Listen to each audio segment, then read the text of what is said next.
killed and fought and died just for a single role.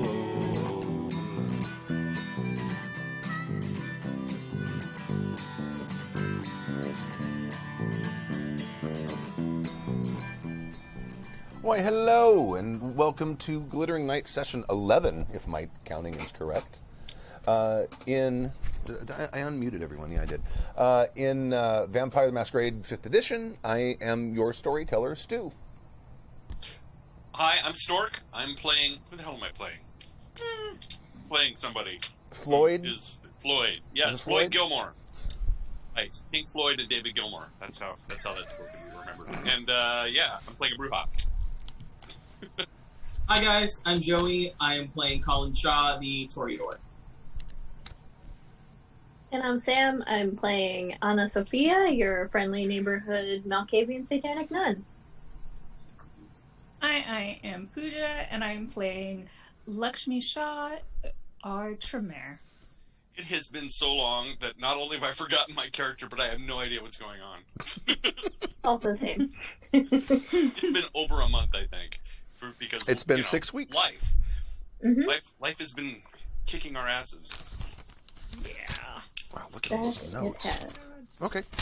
Does someone want to synopsize session 10? Because it's been a while. I don't remember what happened. Oh, Sam has the writ of common wisdom. Mm-hmm. Tell us a story, Sam. Consult the tome. Please, God. Tell us a story, right. Sam. Let's see. Way back in June of 2020, while the rest of the crew was discovering serial killer lairs and exploring the pocket dimension, Lakshmi interrogated her mage ghoul, Marion. Anna Tremont had previously tried to ghoul her once, and it interfered with her powers. Marion tells her that Anna Tremont is probably in the pocket dimension and has enormous power. She and Anna planned to diablerize Miroslav, who killed her apprentice. Marion opens a portal with some difficulty and begins leading the way to Anna's lair. Colin addresses Anna and says, "Hey, we were looking for you," conversationally. She says she's going to, quote-unquote, throw her hat into the ring for the throne. She doesn't have faith in the old guard fighting the modern foe of the Second Inquisition. Georgina and her army are her biggest enemy. She asks what the coteries' thoughts are. Everyone makes some suggestions on how to take the Poseidon team out. Georgina and her army have gone into hiding. Colin asks Anna about her allies. She hasn't really begun recruiting yet, but she agrees to give us some time to consider her plans. The crew seems to favor playing both sides against each other. What can Anna offer us in exchange for our support while staying flexible in case it goes south? Miriam and friends created this pocket dimension. She is the caretaker of this section. She could shut it down, but that would bring a lot of attention. Lakshmi asks her if she can make more keys. The coterie searches Miroslav's sitting room for intel. We gather his personal diaries, which are in Croatian, to translate later. Colin searches for secrets and trips an incendiary device. That's right. Everyone yeah. gets singed. Remember how we almost died looking for books? Right? Remember that time? That tracks. Lakshmi uses sense unseen, but there is a lack of magic in here. She and Floyd search the desk, picking the lock to find files about the Poseidon team, dossiers on 30 of them. Back to the real world. The coterie reapparates in Griffith Park and heads home to recover. That evening, Lakshmi quizzes Marion about her magic and ingredients for a new amulet. Floyd meets up with Police Chief Abernathy and finds out that the Pasadena PD doesn't know anything about the incident at the Rose Bowl. He finds that strange. Maybe they were dominated. During the day, Anna Sophia's Satanists translate most of the most recent journal. He sounds like Miroslav and Georgina were increasingly estranged. Also has contacts for his brother, who was procuring the recruits for the Poseidon team. Oh, I can't talk today. Colin texts Anna Tremont, "You up, winky face?" to set up a meeting. The coterie heads through the Mote of Sin, armed, to meet her. She's waiting on her phone, and Colin tells her that we like what she has to say. She says gathering support is first. One Primogen she spoke to, Simon Perkins, is pro-Paul Morphy. But Silas the Great seems pretty neutral. She is willing to give us positions of power in return for support. George Palmer knows that her hat is in the ring. Silas saw a possum-based vision. Great change, good or bad. Anna Sophia agrees to speak with him and also to spend time in prayer herself. Anna tells Colin there is a coterie, mostly Toreador, in Long Beach, with Stephen Madison, possibly one of Sebastian's children, that she would like to recruit. Anna will speak to Carlotta Escobar, the Gangrel Primogen. The Bruja Primogen she doesn't see in the new regime. Anna's plan is to direct the Second Inquisition against the Anarchs. Lakshmi tells her that we have evidence the Anarchs are working with the Second Inquisition, and she is surprised. I think that's where we left off. Okay. I'm by my calculations, we should be somewhere around January 25th. Is that correct? Yes. Okay. I don't remember what time of night it was in the last game, so I'm going to assume that a day has passed and it's now the evening of January 25. Lovely. How does healing work? Let me look. I've still got 2 ugly X's on my health. Oh, you got the bad stuff. Right, it's, Yeah. what do they call it? Colin's officially done searching for things. When he searched for one thing, he ended up vomiting. Searched for something else, and nobody got blown up. So he's done looking for things. Okay. That's fair. Healing aggravated damage.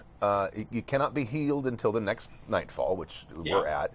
Upon awakening, the vampire makes 3 rouse checks. Okay. Okay. So everyone needs to make 1 rouse check anyway.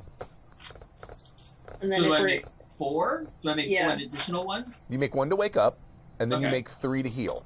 Got it. Okay. If it doesn't matter if you make the rouse checks to heal or not, you automatically heal 1 point of ag. Well, that's... But it just might make you very, very hungry. Okay, well, I woke up fine. I did not, so I'm at hunger 2. I am also at hunger 2. I'm awake and at hunger. 8, 7, 8.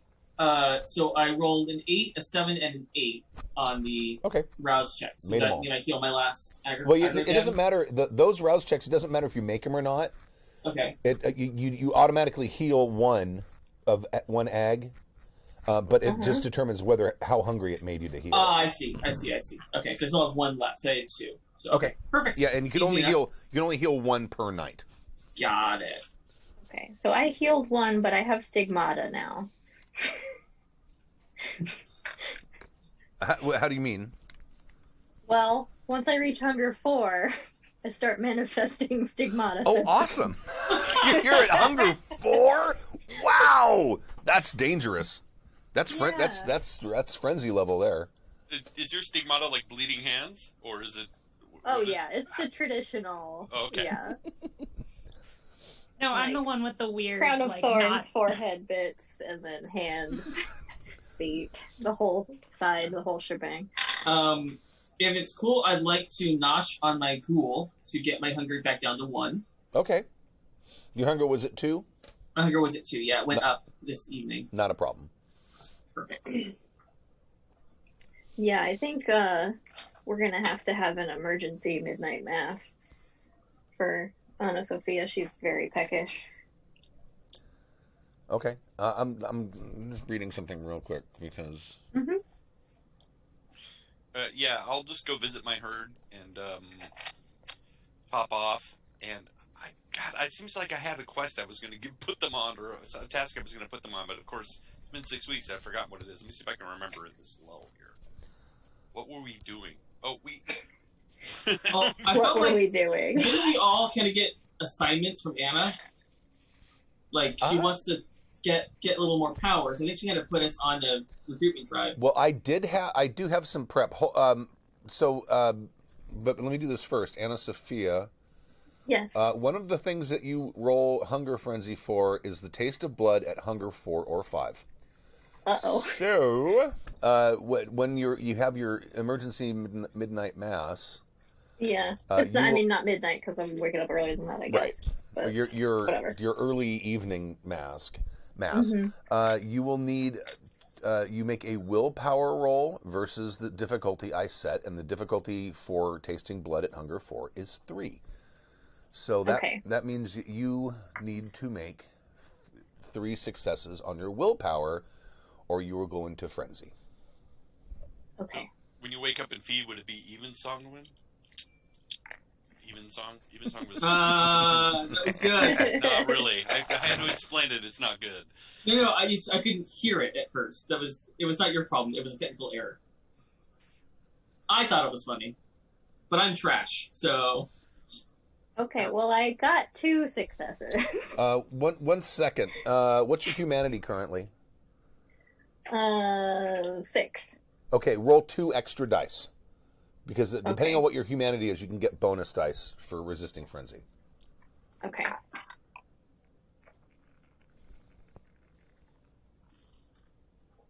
Okay, that didn't go on the table. We're gonna try that again.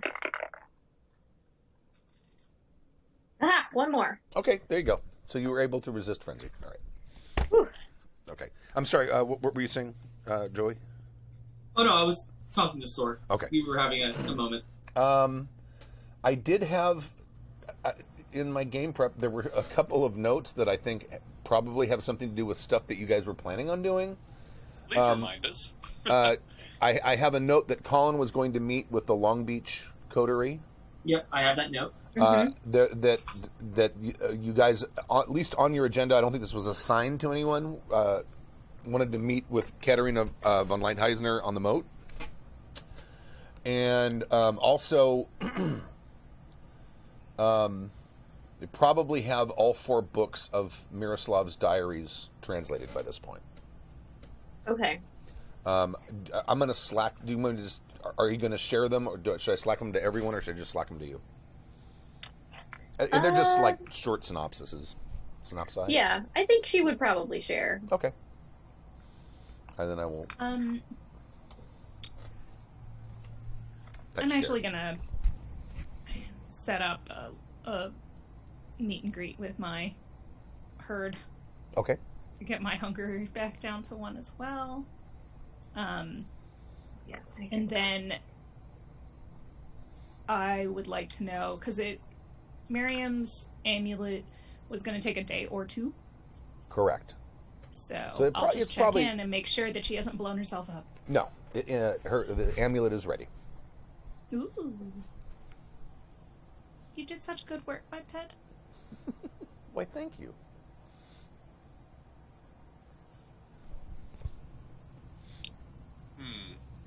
Now, where is she? Is she still? Where is she now?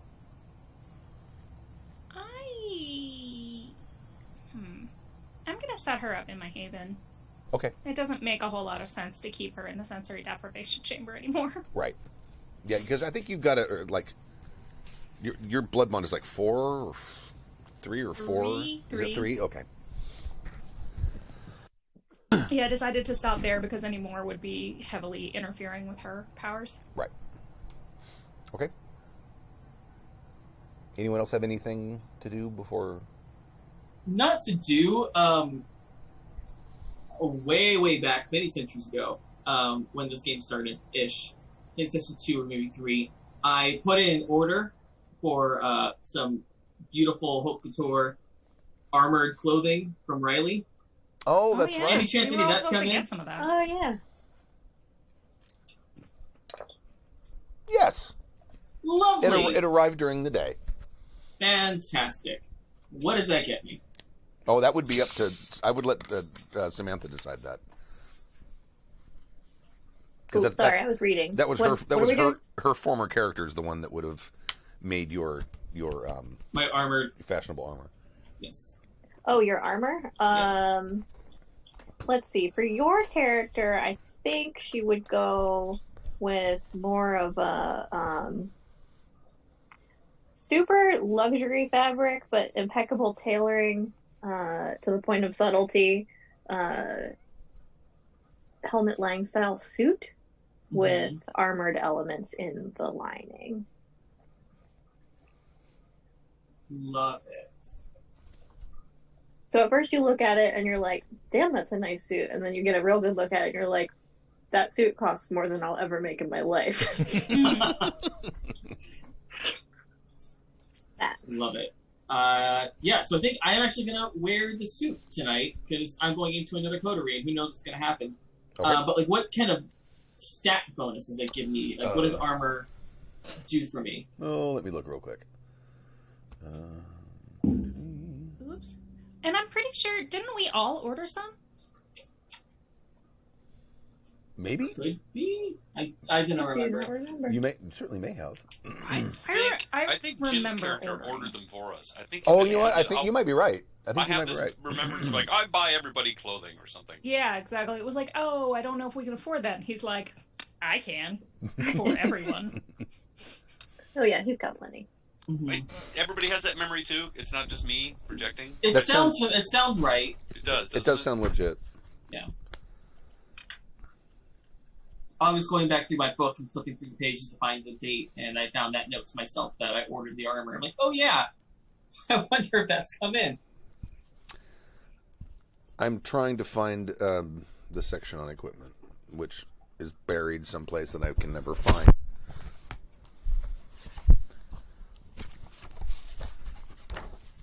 Because that's one section I didn't copy over that I normally need. Oh, yeah. My note on that says that Colin contacted Riley and we all ordered protective gear. Sweet. Armored habit, yes. So you actually, these things actually have like reinforced armor plating in them, not just like a ballistic fabric. I believe so. Okay, then Are it you was. asking Sam? I mean, yeah, I'm assuming that there's actually plates like Kevlar plates in this. Yeah, I mean, ideally you would do a combination of both strategic plates for sensitive areas and then ballistic fabric interlining for areas where you want more movement. Okay, so Because vampires can take more damage anyway, that kind of makes sense. Even ballistic cloth will go a long way from helping or to helping. Yeah. So armor value 4. Okay. Nice. Sweet. What did we all get suits? What did we get? Well, something appropriate to yourself. Okay. What is Floyd's style? What does he normally wear? Well, remember I took the no haven disadvantage, so he's homeless. So he's been like wearing like a hoodie and jeans and boots. But I mean, that's because of the disadvantage, Yeah. not necessarily by choice. So if I start going against that, it's no longer a disadvantage, right? whatever Well, happened. you can have a suit, but if you know where to like hang the suit, it's going to be wrinkled and gross. So I think Riley wouldn't make the distinction that was not a personal style choice. So you're going to get some sort of deconstructed derelict look. yes, derelict.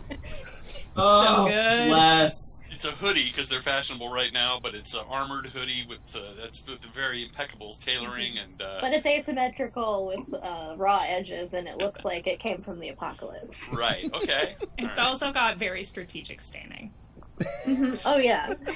It's distressed and stained. That adds extra. Derelict. I once saw in a fashion magazine a million years ago, this woman was wearing painter's pants, and they were strategically spattered with paint, right? And I looked at it, and I looked at the price. They were charging $350 for a pair of pre-spattered painter pants, and I'm like, I'm sitting on a gold mine. You know these things sitting at home with actual like paint on them, and not just red and blue strategically spattered. It was. Oh, yeah, you could even list what shows that those Right. pants were worn on, and probably boost the price even more. And I asked the wardrobe guy, I'm like, why are they charging this? And he goes, because it tells a story. And everything clicked. I went, oh, okay. For the same reason rich people wear pre-distressed jeans with holes in them. It's Not just rich people.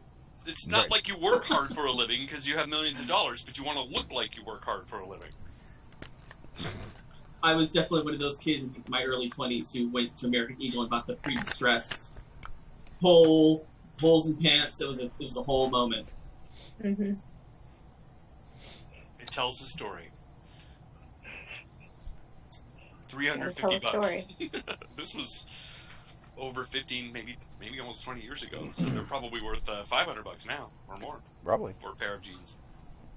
So I'm assuming Lakshmi also would have received a parcel from Riley from Milan. Mm-hmm. Yeah. So armor class 4 is what we're at now. Is that what you said? Well, Yeah. they don't call it armor class, but your armor rating for that wearing that suit is 4. Yeah. Where do I put that? Don't say armor class; it makes my eye twitch. I know. Trigger warning. The X card. Lakshmi's is How does like. this affect my Thacos too? Huh? How does it affect my Thaco? No, never. Not again. Though now I want to play Baldur's Gate. Thanks.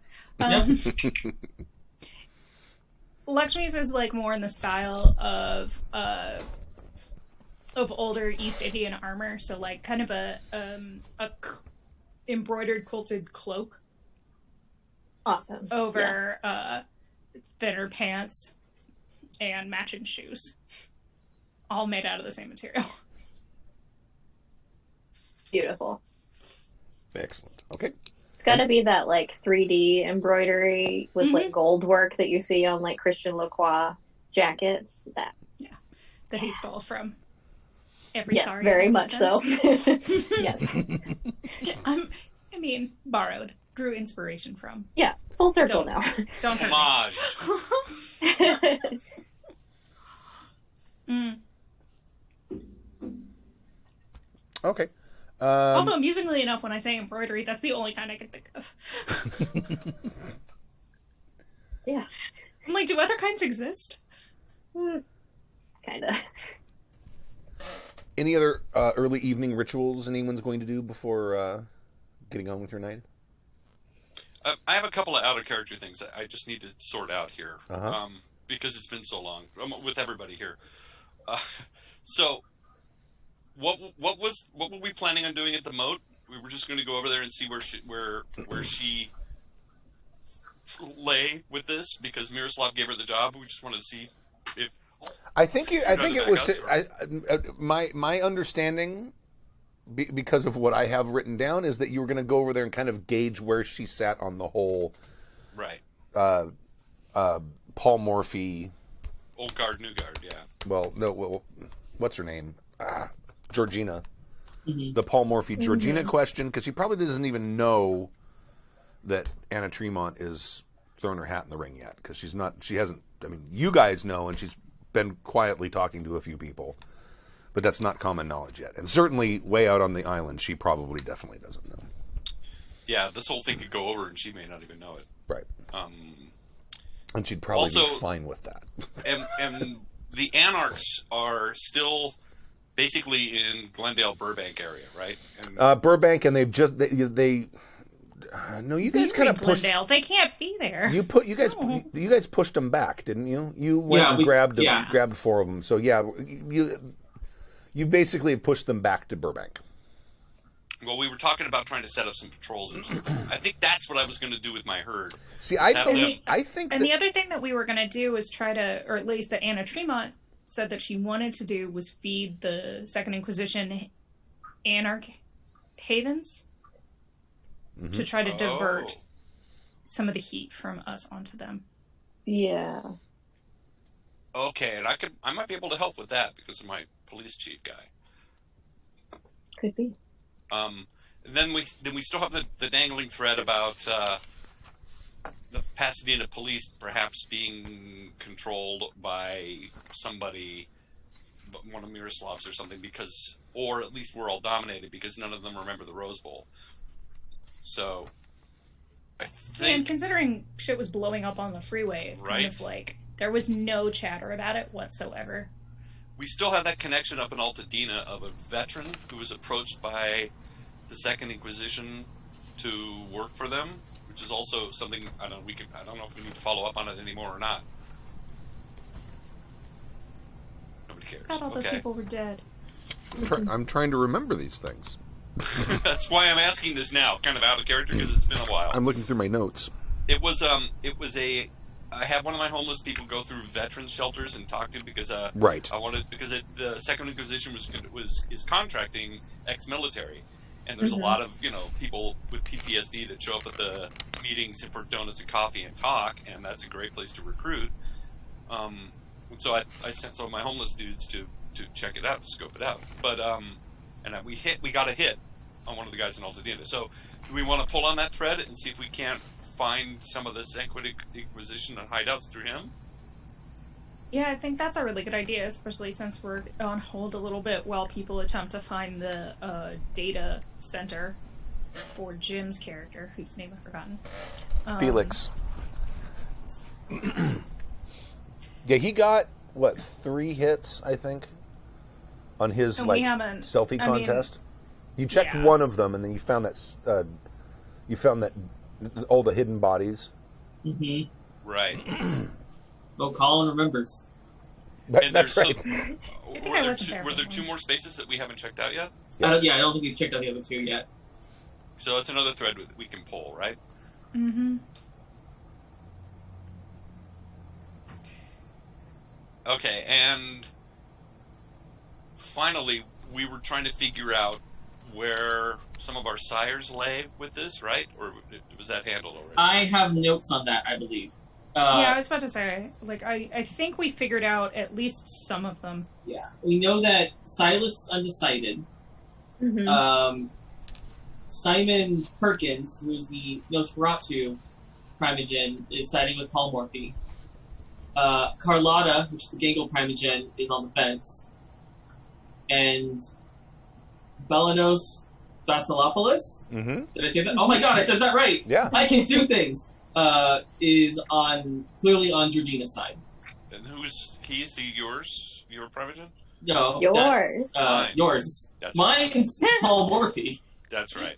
And mine And- is Georgina, so we can guess whose side she's on. And wasn't Miroslav a Toreador as well? No, Miroslav was was he was a No, Nosferatu. He's a Nosferatu. Nosferatu. That's right. I do also have a note on that same page, something we can offer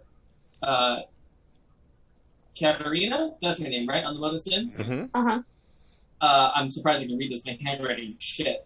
Something that we could offer her is maybe making her a harpy in a new regime. Because she doesn't really have a position of prestige in the That's current right. order of things. But she doesn't want necessarily power probably, but something with clout would be nice. Another feather So to stick it in her is a cap. carrot. Exactly. That is something we can offer her when we meet with her, if she seems open to talking. Do they have a coterie over there, Stu? Yeah. It's actually probably a largish coterie, because there's 2 cities there on that island. Mm-hmm. So, I mean, and she's sort of lord of the island. That's kind of Absolutely, its yeah. own position, but it's also under the Glittering Knight. That's right. It's all coming back to me. I remember thinking it would be nice to have her on our side so that if we needed more vampires to help with the coming war, that she could help us. Plus, she's got her own self-sufficient little base, which we could run to if we had to. Eek. Okay, so what do we want to do then? Which threads do we want to start pulling on here?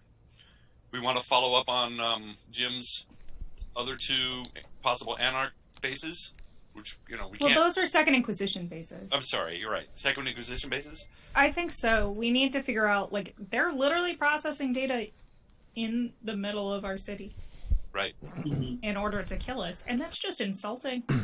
right. And I don't want to do it alone, because if one person shows up and there's 10 of them with, incendiary devices, it could be bad. So we should at least have 2, if not a bunch of us go check it out. Well, I agree. Hold on, just looking something up. And we have made strides into the whole Anna Tremont question. So I feel like if we put that off for a night, it's not going to negatively impact anything. Also, by finding these bases, it's something to feed her, because this is something she wants to use, right? Yeah, well, we need to find this, and then somehow, if we can mine the information that they already have and figure out stuff about the Anarchs that way, That would be kind of amazing. Yeah, not gonna net that. Yeah. It begs the questions like, why would anybody want to be in charge of this if the Anarchs are just already knocking at, at the Glittering Knight's door? It sounds like it's fraught with like, somebody else handle it. I'm out of here. You know what I mean?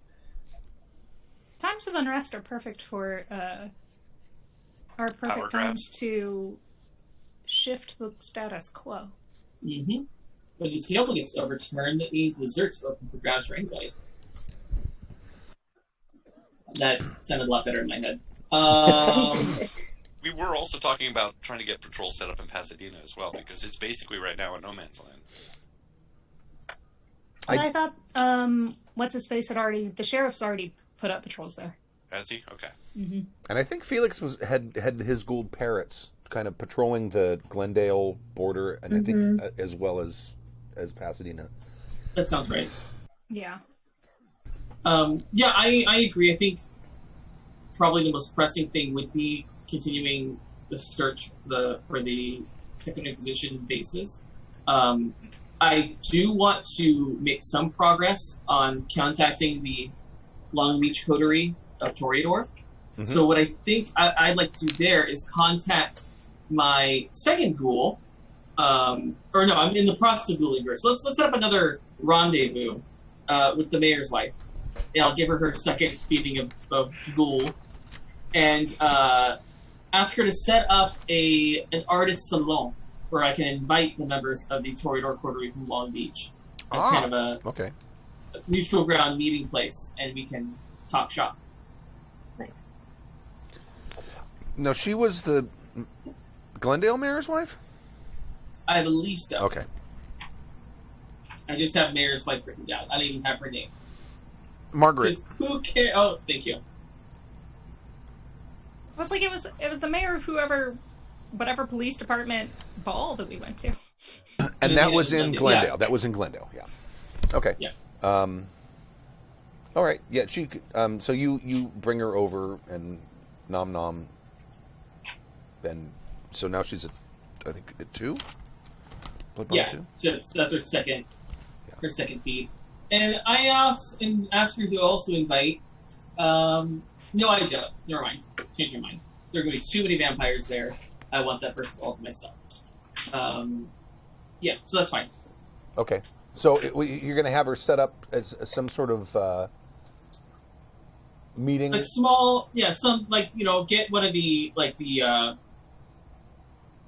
some private event area where we have like a small gathering of artists to play for each other and, like an old-fashioned salon. Got it. Okay, no problem. So she's going to set that up for you. And Lovely.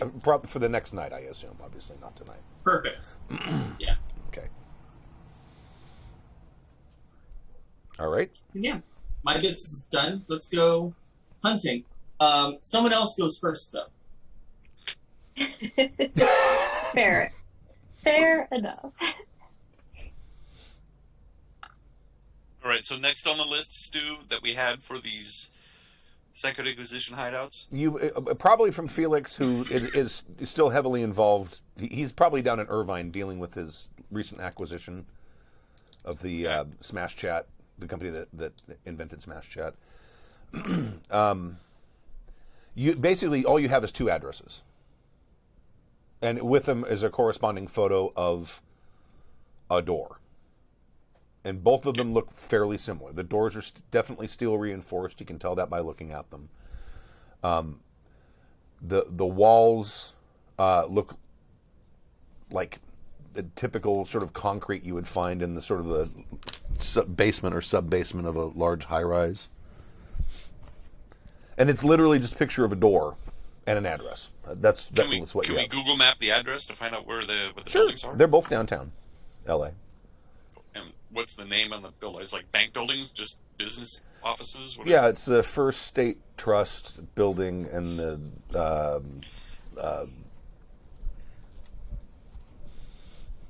Mutual of Nebraska building. There you go. Omaha, Mutual of Omaha. Wild Kingdom. You and I are old enough to remember that. Mutual of Omaha's Wild Kingdom. What? Right, exactly. It's what we had for a nature show in the 70s. Oh. But his mutual in Nebraska just is funny to me. Right. So yeah, you know the names of the two buildings, and knowing the names of the two buildings doesn't say this must be the Second Inquisition. And the doors look virtually. In fact, the doors look almost identical, like they came from the same manufacturer. Because they're not quite vault doors, but they are very heavily reinforced, and it's very. How similar do they look to the first one that they investigated? Totally different. The first one was more like a service door that someone had, if I recall correctly, someone had sort of like, as an afterthought, put a padlock on it, in addition to what the regular locking mechanism that it would have. These look like maybe almost like the sort of doors you would see in like between bulkheads on a ship.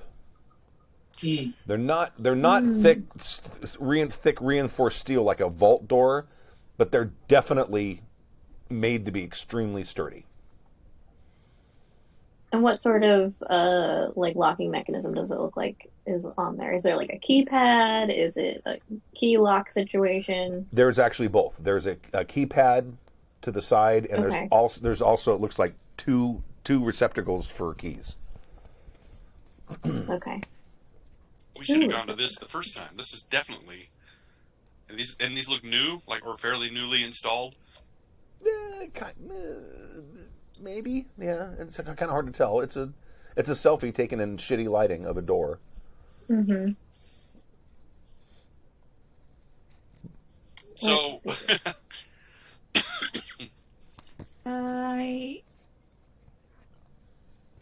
right?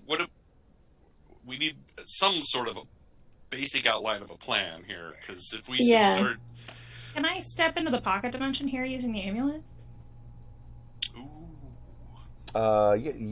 Where are you guys right now? Are you at the mall, or where are you? Probably at the mall. Okay. Probably the mall, yeah. Okay. Yeah, absolutely. And then I'd like to travel to this location in the pocket dimension. Okay. Now you could only travel by yourself with the key. Okay. Like if everyone's going to go, you got to go to Mote of Sin. And then drive, right. Okay. So you can absolutely do that. Yeah, that's cool. That's a great idea. Do you want to recon both of them, and then come back and let us know what they look like or what's going on, and then we can decide if we're going to do what we're going to do? Yeah. Let me at least see what the lay of the land is. Okay. So you go to, let's see.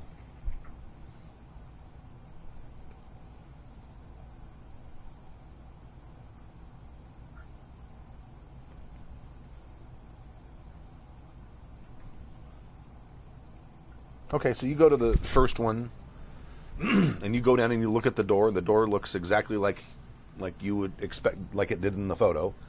It does look fairly new. It's definitely not. It was probably installed less than a year ago. And the one thing that you notice is they don't show up in the photo, but there seems to be about every square foot some sort of small pinhole in the concrete walls. Because basically what you're doing is you're going around to sort of like the back service entrance of the building, and there's one of those little stairways that leads down to like sort of like the first basement, and it's authorized personnel only, and they got all kinds of doors, and you go through that and you kind of find that this door kind of off in a corner leading in the sub basement. Okay. But there are looks like there's little pinholes about every square foot on the wall the door is installed in, and then it's like a narrow corridor, probably about maybe 8 feet wide, 12 feet long, and on the left and right walls you also see those little pinholes, and on the wall behind you, because there's a turn leading into this dead end, the wall behind you has those pinholes too. So what you're saying, this entire corridor is a death trap? Probably. Cool. Sure looks like one.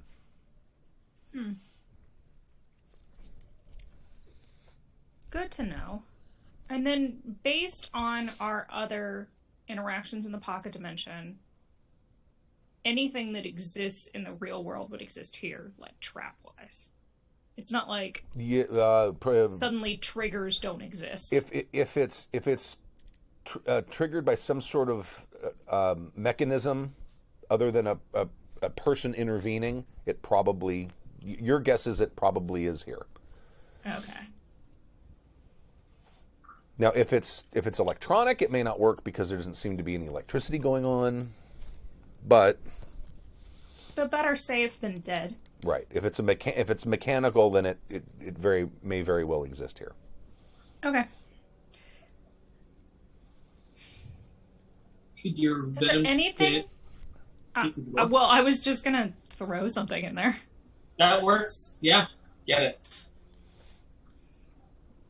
Like pick up a rock from the alley or something and just chuck it into the hallway, like hitting the keypad or something like that. Okay, you can do that. You throw it, it hits keypad, nothing happens. Okay. Keypad doesn't even light up because there's electricity. And then,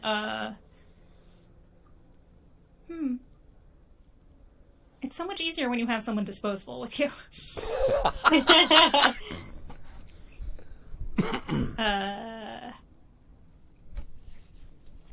I guess I could just... Okay, so alleys in LA always have dumpsters. Sure, of course. Did these dumpsters have, like, bags in them? Sure, of course. Cool, I'm just gonna toss, like, a bag, like a heavy-ish bag. All right. To see if there's a foot plate, basically, is what I'm looking for. Got it. Okay. You sort of toss it into the middle of the room, and nothing happens. Okay. Now it is time to wash my hands. I'm still not gonna go in there. Okay. This is not my forte, but I am gonna check out the second location. Mm-hmm.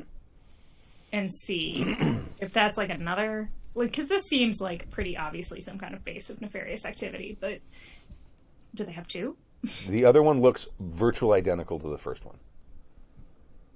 Same thing. It's a slightly different setup because of the setup of the architecture of the sub-basement, but other than that, it does have those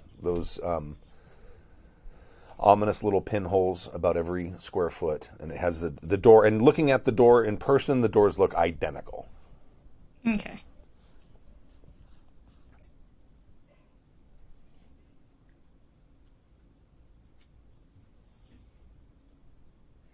I'm gonna go back to the group.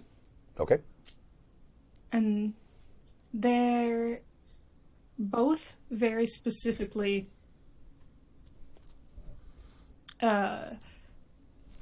suspicious, and also, as far as I could tell, riddled with booby traps. Interesting. So either like flame comes out of the holes, or it's a laser grid. They're pinholes, so I would say it could easily be darts, but nothing bigger than darts. But it could be a laser grid. I'm thinking if they're trying to vampire UV grid. UV grid. How very Resident Evil of them. Mm-hmm. I saw that the other day. One of my herd showed it to me. A few of my congregation really enjoyed that franchise. Did you see any surveillance equipment in the rooms by any chance? Nah, in the hallway, yes. But I didn't go in to explore further. Because I did not want to find out if it was a UV grid mechanically, or, darts of holy water. Of course. It could be a holy water shower. Oh. Ooh. No, thank you. You gotta warn somebody if you see something terrible like that. I mean, I saw once at the turn of the century, some priest decided to bless an outhouse. Nothing good came of that. Holy water doesn't affect all of us the same way, though. It's probably something more mundane, like flame. But still, the keypad in itself, it's like if we type in the wrong number, we get sliced and diced by lasers or burnt.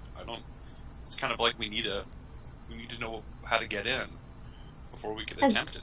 My question about the surveillance, I'm wondering if there's already surveillance cameras there, if we can, maybe Felix could procure us a very subtle camera that we could place to get us some information, see if we can catch someone going in or out of the door interacting with it. I wonder if we can hack into their closed caption. I mean, hell, even if he just stations a rat nearby, because those locations are, I mean, vermin abound. It's downtown, basement, sub-basement. True. But yes, or, you know, a well-placed camera spy Something situation. to give us some more information without having to brave a holy water shower. Ugh. I have an idea. I'm going to beckon over Sam, my ghoul. Okay. Sammy, darling, listen to what Lakshmi has to say and describe to him what you saw.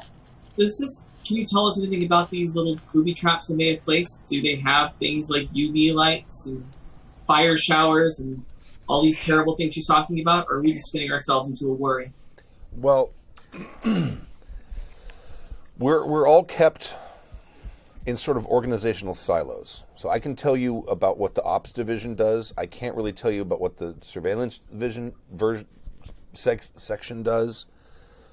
I would, if it was me, I would probably, those pinholes would probably have pumps of kerosene or some other accelerant, and also probably alternate them with oxygen to turn the thing into a furnace.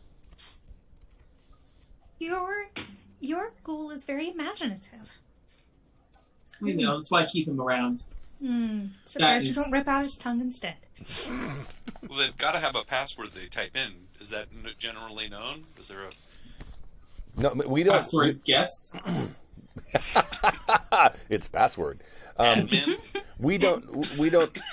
Remember, we don't communicate directly. We communicate it through the app, and we don't know any of them, and they don't know any of us. We only have contact through that app. So there was no way to set up a meet between the two, ever. Not on that side. No. If it was me, I would probably try to surveil the area, because you know that there's shift changes. Mm-hmm. Someone's got to come and go. They're not staying in there full time. And So- even if they did, they have to basic necessities, shipments, food. Right. Exactly. So at some point, someone's coming in and out of that door. And when that door's open, that's probably the safest moment to try to get in. Most likely during the day, though, right? If I was doing it, that's how I'd do it. I'd again, I'd do it right at noon. We need a rat or Camera. camera camera. Or a camera rat. or a camera rat. You could put it could be a rat camera on a with helmet. a camera on its head. A little itty bitty A tiny little GoPro. GoPro. Isn't it Fifth Element with the roach cam? Yeah. Oh, Let's there not it talk was, about yeah. those things. Rat cam. Or we could send, like, one of my homeless guys. Well, see, a person would get questioned. So yeah, A it person has will to be get an animal. questioned. A rat. Nobody's questioning a rat. No one suspects the rat. Stairs in England, Middle Ages. So we'll have to get a word to Felix so that he can tell some of his rats. I can't talk to animals. I've already texted him, Felix, we need a rat cam. He texts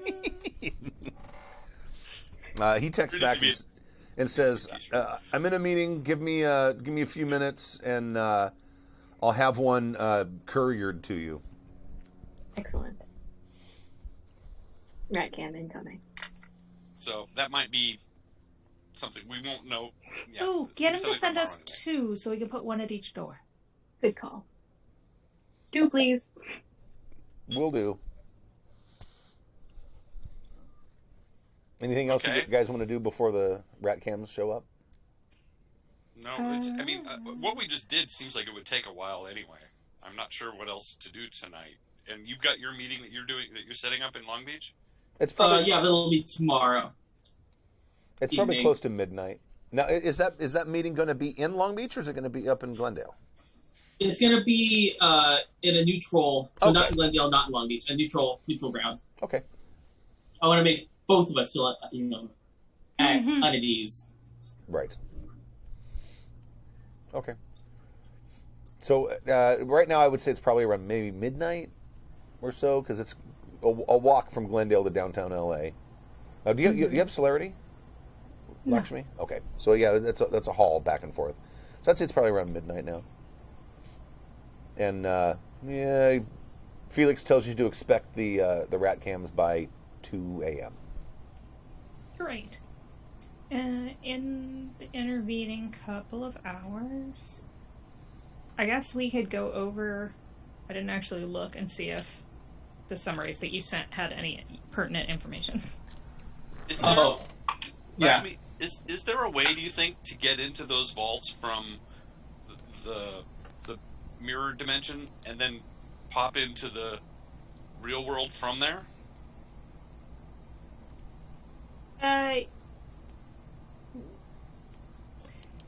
That's The how- only way in is the way that exists. Like, there's not... Unless we came in and created, like, a localized explosion. Well, like that's we what I did was to the thinking. moat. It's like we either blow the door open in the mirror dimension and then walk in and then drop into the real world from there. Except the amulet will only take one of us at a time. Right. Right. But one person could get in and open the door from the other side. Or Right. can get in and let us know what's on the other side of the door. Mm-hmm. Right. If I we- just didn't want to go in that hallway and die a true death. Well, I'm just Without Oh, thinking. knowing, sure. because the trap exists, and if the trap is mechanical, then the trigger to the trap exists. Right, I understand. I'm thinking if we could just dynamite the door from the mirror dimension, we can get in, look around, see what's going on, and maybe we can, we'll know more than we knew before. Maybe we can work from there. But it's an option. It sounds like it might be safer than going into the real world and knocking on their front door. True. Oh yeah. I mean, that was my hope when I went there just now, was that I could get in a way that would be undetectable. The other option is to just try to work that keypad, but I'm not sure. The keypad won't work in the pocket dimension. Right. FYI. We have to blow it. We need to blow the door. So we're Yeah. talking some industrial explosives. Do we know anybody that has explosives? Don't we have explosives? We have some explosive rounds. We do. What's his name? The dude, Justicar. Didn't he got us weapons. Yeah. He might have access to some explosives. I seem to remember he did. Didn't he blow something up while we were there? Mm-hmm. Yeah, he probably. He almost blew very you well up, may if I have. remember. Was that Paul Morphy? Or no? No, Was it's No. oh George George. Palmer. not George Marion. George Palmer. Palmer. Yeah, that's it. Yeah, George Francis Marion Palmer. Don't Two call me middle Francis. names. What a name. Are you telling me we have two Miriams? No, there's a Marion, martyr. Marion. I don't know. This was actually an actual historic, like, Civil War dude. And then you named my witch? No, she was named first, because she was from the first campaign. Oh, I didn't know that. Yeah, in fact, I think the party met her once, maybe. Oh yeah, I think so. She was friends with Doily McWitcherson. Yeah, she was her sort of mentor. Not her actual name. Right. Now. Totally. It was a Samism that just stuck, like porn veil. Right. Either way, I never feel bad being confused about names in your game. Thank you Right. for giving me that excuse. Because I'd be confused either way. Right. I just now have a convenient scapegoat. Perfect. Does So- George Francis Abigail Palmer. There. does your I like that better. does your ghoul maybe have information about where to find explosives? I think all that stuff was provided to them. I don't think he procured them himself. Correct. And didn't you use the last of his explosives to blow up the house where all the people were? Or possibly I did. I don't remember. Yeah. It was you. I don't think you guys blew the houses up. Didn't you just set them on fire? Yeah. And you didn't use aerosol in the explosives. microwave. Yeah, that's right. You had like ovens and stuff. You were using gas. Turn the gas on, right? That was the original round. But when your ghoul, Colin's ghoul, went to a safe house Oh, that's right. and murdered everyone. Right. I think it was rigged to blow, and didn't you just trip the explosives, Maybe. Lakshmi? I think that's I what think I happened. set it off on the way out. Like, I was Yeah. like, well, this is unnecessary now. Kachik. And then the elderly couple next door didn't make it. Wow. He's lived a good life. I mean, they're old. It's fine. Their eternal rest is here. Well, we may not even need explosives. I mean, maybe we can just go in through the ceiling or something. I mean, oftentimes the front door is reinforced more than the walls around it. I may have Tom Cruise's charming good looks, but I am not Mission Impossible. Right. Well, I mean, Well- it couldn't hurt for us to have some explosives on hand. right. But I'm just Which thinking is- it might be easier to get a jackhammer than it would be to get, C4. But the thing is, a jackhammer's not going to work in the pocket realm anyway. Yeah. There's no electricity or Right. fuel. But it was Right. gas powered. If tangible things are in the buck dimension, We'd have gas to is bring a tangible thing. We'd have to bring a generator. We'd have to bring, yeah. I mean, if we brought one that was already fueled up. But, Maybe we- I mean, if somebody wants to do manual labor. Well, yeah, it would take days probably to get through it. I'm just trying to figure out a way to get into these rooms without trying to get a hands on C4. I mean, we could try to hotwire the keypad, but it doesn't work. So even if we open it up and put the right wires together, the door's still not going to open. So either way, we still need to figure out a way to blow open the doors or get in there, right? Do you guys have any ideas? Well, They got to have ventilation of some sort too. I mean, perhaps we can get a rat through there. we still need the rat. Yes. So you bring up a good point. If we go to the pocket dimension, we can look at the keypad. We can take apart the keypad. We can learn how the keypad works, so that we could, in theory, know how to hack the keypad and do so in the real world. It'll be like our own little practice keypad. And by our, I mean someone who actually has technology abilities. Because that's not me. That might be me. No, Always I mean- does mechanical tech. I do. I got technology computers at a 3. Well, there you go. Sounds like Wood's going to the pocket dimension. And I got larceny at a 1. Based on the picture, would we be able to try to do a Google search or some kind of part search to see what kind of keypad it is, who makes it, so that maybe Floyd can have a one-up? Like, Yeah. possibly look at schematics before he goes in? I don't know how any of this works. Joey or Colin don't know how any of this works. Oh, that's right. We don't get phone reception in the pocket dimension, do we? Nope. You know? No. I would say Either way, let's... Well, go ahead. if you wanted to try to figure out what brand it is to see if you could get a schematic of it or something, someone could make, I would say, an intelligence plus technology roll. Okay. Okay, I can do that. Not I'm me. actually good at those. Being the ex-doctor that I am.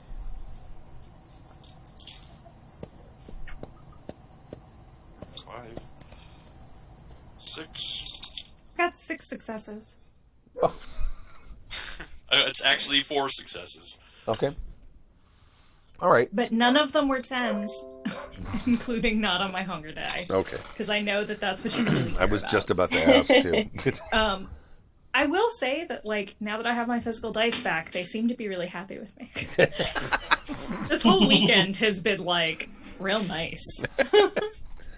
Okay, you get it. It's a Century Master 9000 version 2, top of the line keypad security.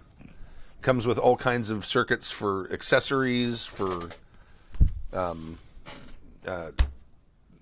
all kinds of situations, incorrect keypad entries can trigger a circuit.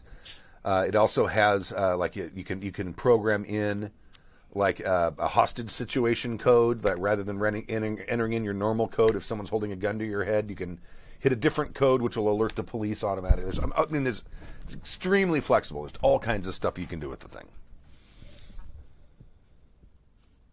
Is there a reset or a Master override. Control Alt Delete? Well, there's got to be a way to program it, right? So if you can program it, then you can unprogram it, or at least Alt override. F4. Alt Right? F4. Yeah. Yes, they have there's a sort of like a probably called a setup code that you can put in, and then there's a very sort of cryptic keypad codes that you can enter in to program various things. So, using that, would we be able to overwrite the original code and write a new one to open the door? Assuming they haven't changed it. Because like you're looking at the manual online, like a PDF of the manual, and it says, we strongly recommend that you change the program code before deploying this device. In big bold letters with exclamation points, you know. It's like change your password from password. Okay. There's also like a partial schematic of it, but it's only how to wire it to external things. The electronics or the schematic of the thing itself is a black box. That's not published for obvious reasons. This is a high-end security thing, so. But it does explain, you know, how to wire it to various kinds of accessory devices.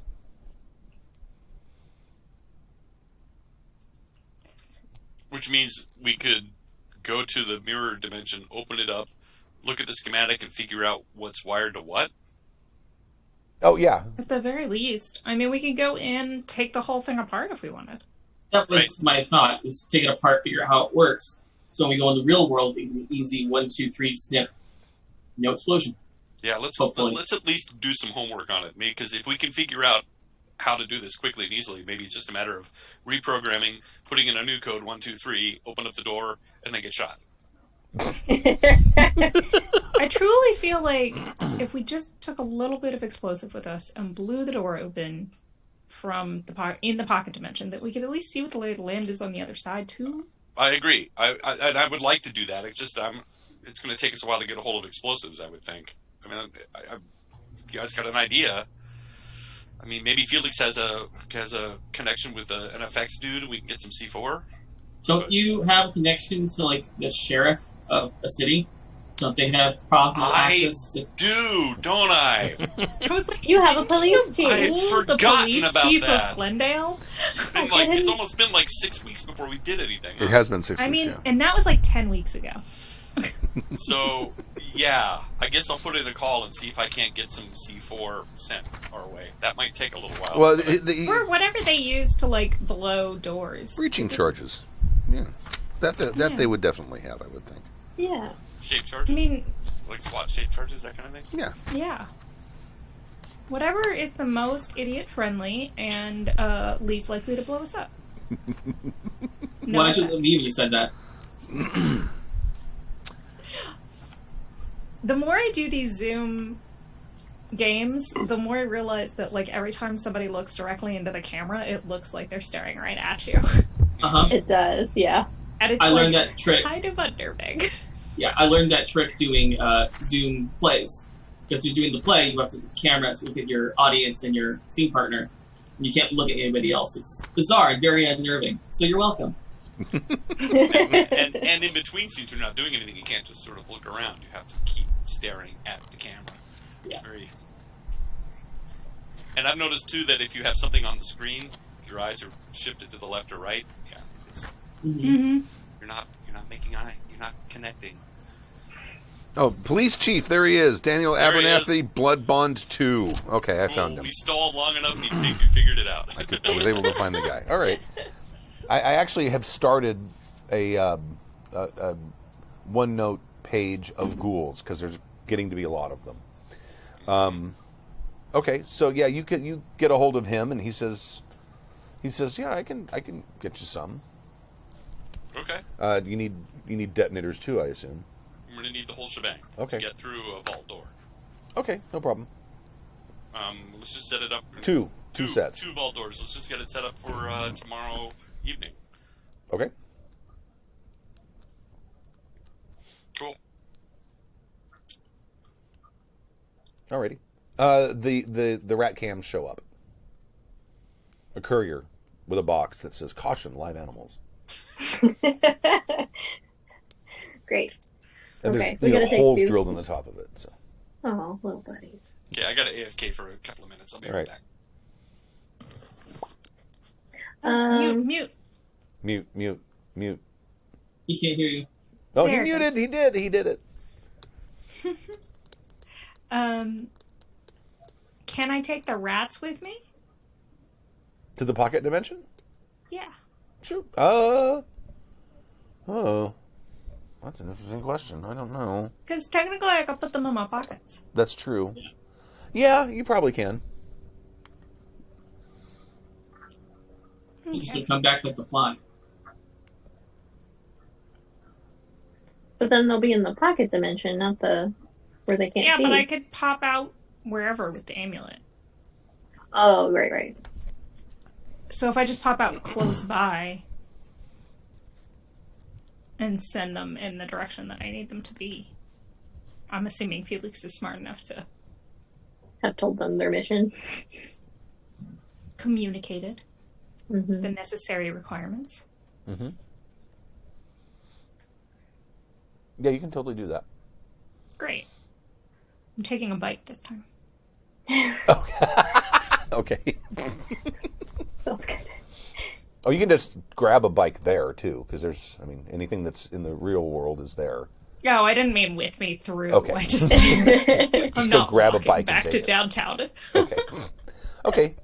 So you go to the first site, pop back into the real world, let one of the rats loose, and then go back in, go to the other place, and etc. Okay? Cool. And then you're going to return. Cool. Are you going to return back in the pocket dimension to go back home, or are you going to do it in the real world? I'm gonna go through the pocket dimension. Okay. I don't want to be seen anywhere in this vicinity Got it. at all, ever. That's fair. Honestly, if I could just never be seen traveling from place to place ever again, I'd be okay with that.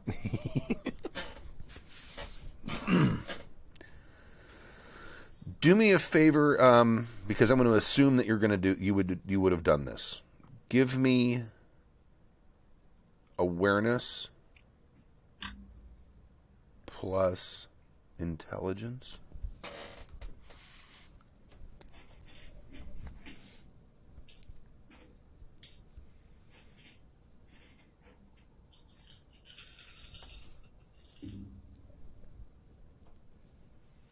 Three successes. Okay, all right. So you Nothing important on the hunger die.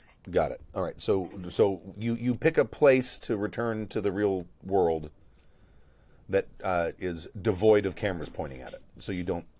So a camera yeah, 100%. doesn't pick you up like appearing out of nowhere. Okay. So you have them set up.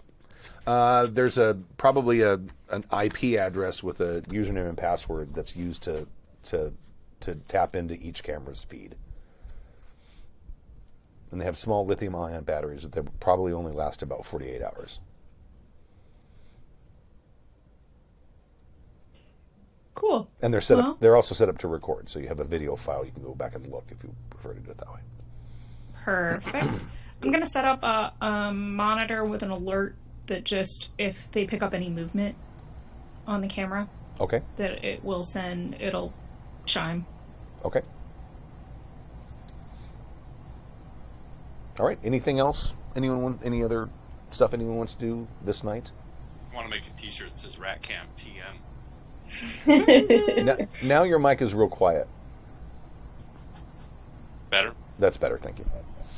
I did want to go and speak with Silas the Great. I had agreed to go and speak with him because Anna was a little mystified by his possum-based prognostications.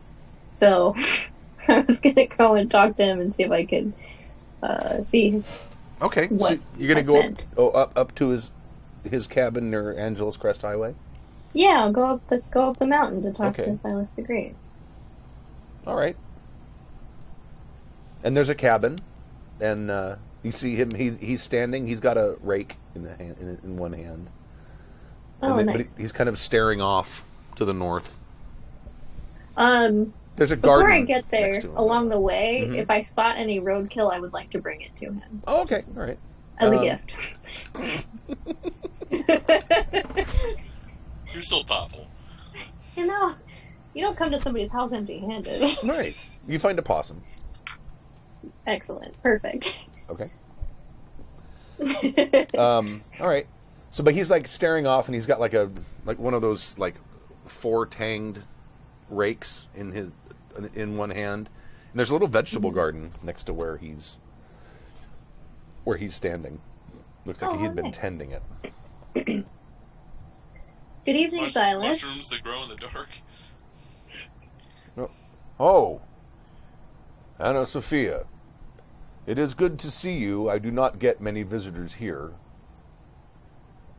No, I suppose you don't. It is charmingly remote. But you did say I could drop by if I wished, and, I found this possum and thought of you. Why, thank you. This reminds... Go ahead. Oh, go ahead. So I spoke with Anna Tremont recently. I understand you've been in conversation with her. Yes. In fact, I had this night a vision upon the subject at hand. I came upon a vole. This is peculiar, as voles are not indigenous to this region of North America. They tend to favor more northern climes and are quite common on the East Coast. I suspect this vole may have been someone's pet that got away, or the discarded offspring of such.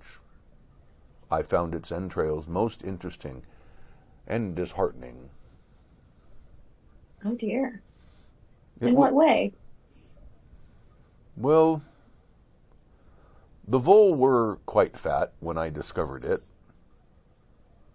having eaten so much because it had raided my vegetable garden, and it could no longer fit into its hole to escape me. Mm. I do not know exactly what the vole represents. It could represent Miroslav, a kindred far from home, trying to make a life in an environment to which it is not accustomed. It may also represent Anna Tremont. I looked upon her, and I saw her aura was tainted with the crime of diablerie. Perhaps the vole represents Anna, and the fact that she ate more than was good for her, growing too fat to properly hide. Though this is but a metaphor, for I have found Anna's form to be quite athletic. Indeed. Perhaps the vole represents the Baron of the Anarchs, who was also perhaps bitten off more than he could swallow, though the phrase is bitten off more than he could chew. Though again, I do not speak literally. Rather, I am speaking metaphorically, as I do not know the Baron's eating habits. Nor do I. Although I can say through the vole's entrails I was able to find my own final death. And I would Oh dear. Yes, and I would counsel whoever it is that brings my end would cut open my belly quickly, for I do believe my own entrails might contain prophetic knowledge. but they cannot be read once I have turned to dust. Indeed.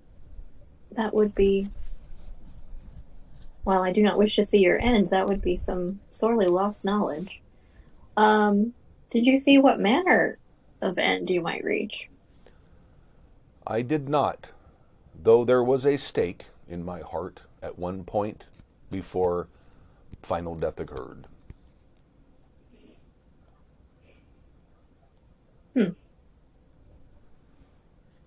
I find this disheartening as well. But thank you for sharing it with me. Of course. I do not know if Anna Tremont is the correct or the incorrect person to lead the Glittering Night. This I cannot say.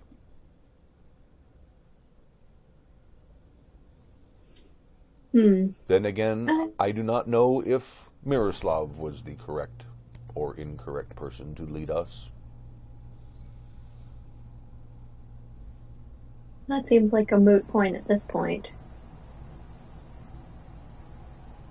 Whereas Miroslav is concerned, at least. I do not get your meaning. I do not believe the prince will be coming back. Perhaps he has returned to his homeland in Croatia. Yes, I think our Glittering Knight will find a new leader at some point soon. Were it not Anna, is there someone you would support? See there are two other candidates.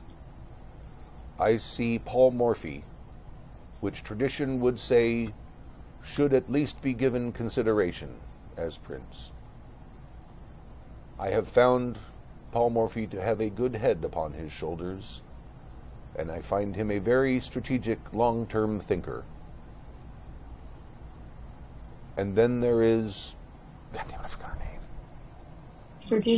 Georgina Blazik. Then there is Georgina Blazik, spouse of Miroslav. She's also a very powerful kindred, and I could see her being capable and ruling the Glittering Night with a strong fist. I find them both competent.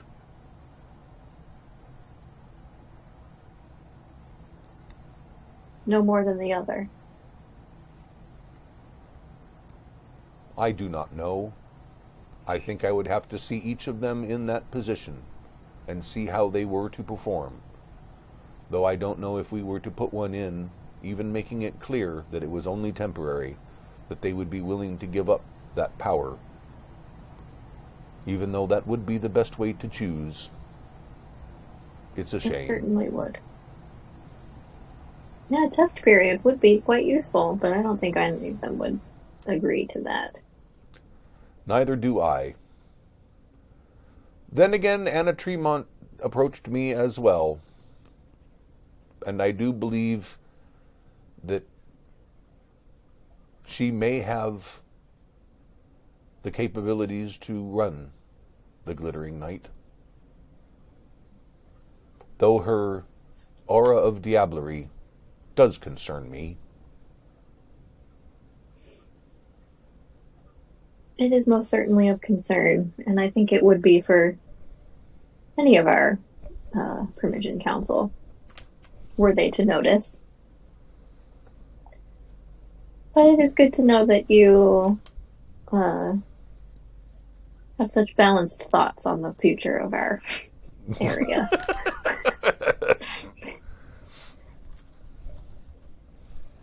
The takeaway of it is he's being as politic as he possibly can in his own special way. Yeah, I get that.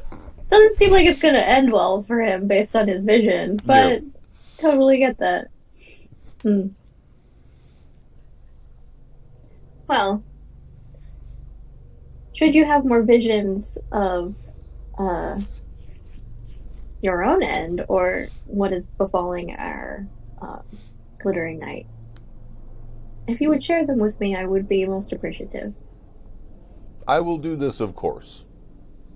I do believe you have given me the phone number for your cellular phone. Indeed, I have. I Well, saved the bowl if you would like to take it with you. Huh. How kind of you. They do have very delicate bones, I would imagine. I will accept this. I will fetch it. And he comes in and he hands you a wrapped up rag. Great. And there's something lumpy inside. Perfect. And slightly wet. Ah, good. Yes, I will clean it myself. Yeah. Kudos, Stu. Best vampire ever. Oh, Silas the Great is my favorite. I think so too. Ever of all of them, he's even better than the little Nosferatu that you guys had running around the island. What was his name? He was your friend, Sam. Which guy? It was 3 of them. There were 3 of them that lived on the island, and he was the. I can't remember his name. I say we can't, total shift, party, and our coterie decides that our main focus is to save Silas the Great from his true death. Honestly, yes. That's why I took the bowl, is because I want to see if I can get a premonition. Or, because it gave him a vision, if I can get some of that, if I can use it for divining purposes and try to save him. I actually don't see a real problem with that because he's been a very you got quiet again, Stork. person to the rest of the It says Mike is down by his throat. You got quiet again, Stork. I don't know what to tell you. I haven't touched anything. Go ahead. Anyway. Sorry, none of us could understand what you were saying. It was just. Is that better? Yes. Perfect. Yes. Okay. All right. I don't know what's going on with my volume. All of a sudden, it's just getting weird on us.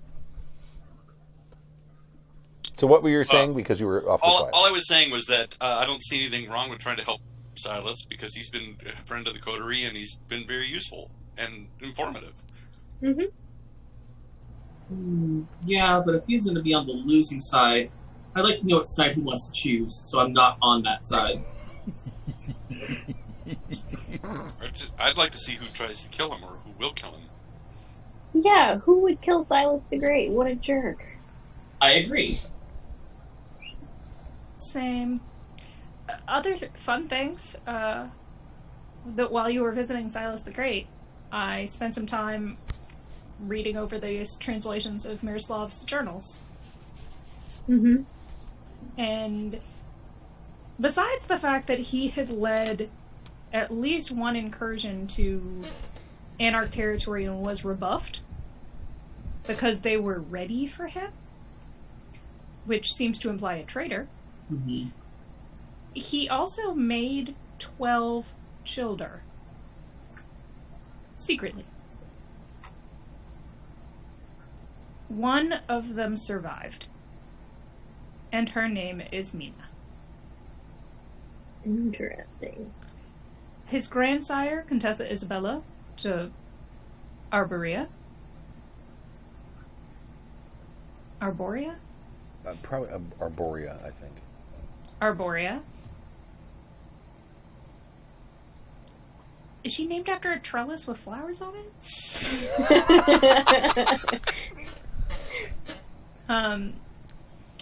Is either in the inner circle or works very closely with someone in the inner circle.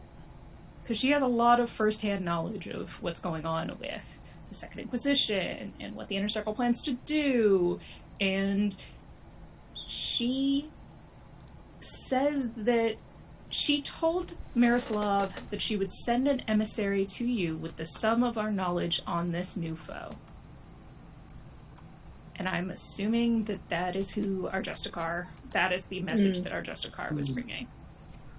Was the sum of the inner circle's knowledge on the Second Inquisition.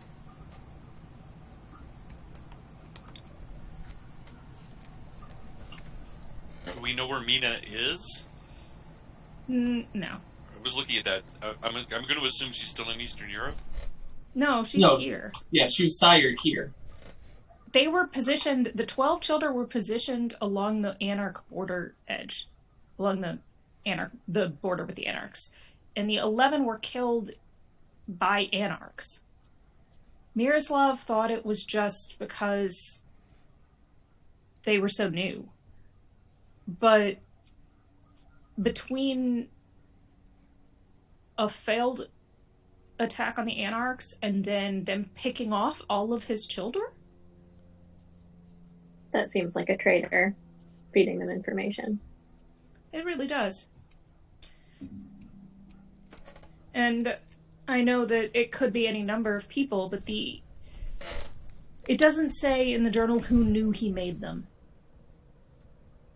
But the person who would be most likely to know, or the people, one most likely is Georgina, and then Paul. Paul Morphy. Paul Morphy. Let's see. I would think the person to ask about this would be Simon Perkins, the Nosferatu primogen. If he sired children, they would also be Nosferatu, which means if he was trying to hide them, Simon would be able to know where to find a Nosferatu in the area, in theory. Is it possible that Mina, having felt trapped or betrayed, went over to the Anarchs? Is it possible she's leading them? Because she would be powerful enough, having been sired by Miroslav. We would have to find out who she is, even. We don't know anything about her at all, so anything is possible at this point. Well, you also have, reading my horribly handwritten notes here, the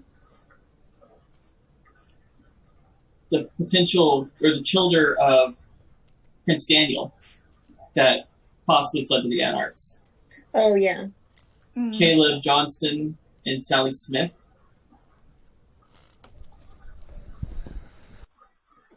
And at the same time, it's one of Sebastian's children may still be at the Mote of Sin.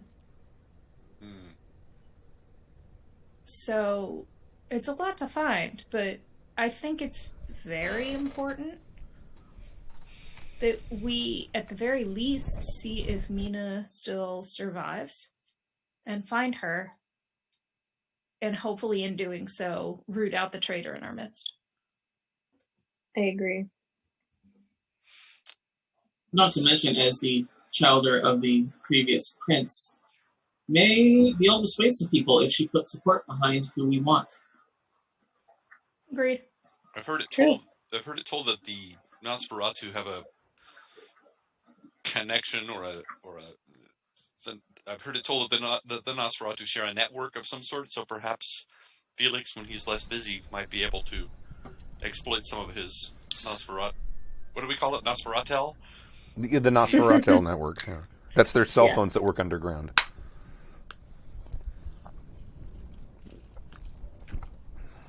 It might also be something to check a vision on. If Mina does still live, well, but I mean, would she? How could we use her if we find her, or at least maybe we can find out where her allegiances lie, whether she's with the Anarchs or not. And if she is, maybe that's an in.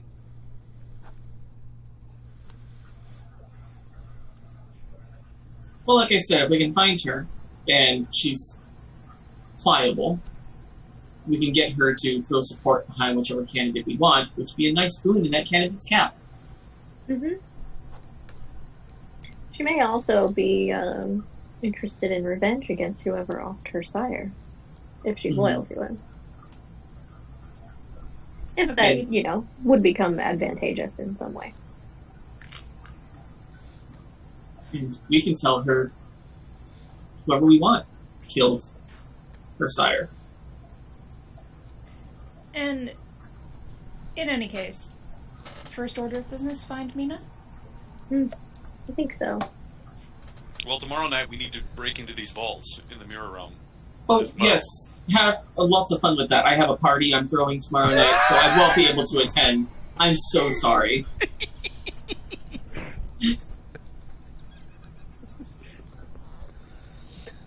but we can.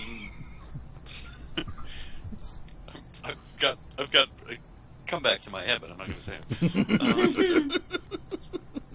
How dare? How dare? Yeah. Okay. Anna Sophia will share Silas's comments with you guys and her concern about his impending doom. One more thing to worry about. Bulls come from the east, as did Miroslav. Hmm. One more thing to worry about. One more thing to worry about. Are you able to read entrails? Could you, if we bring you a dead vole, can you find out where Mina is? I do not require entrails. Thank you. Okay. No, I will simply pray to the Dark Lord for guidance, as is my way. Now, did you want to try to use the vole's remains to force a premonition? Yeah, I mean, I'll use it like in her prayer and see if that it can kind of help to direct. So premonition, resolve plus aspects. That's resolve plus aspects, but you have to make a rouse check if you're trying to force one. So okay, fair enough. What's my resolve?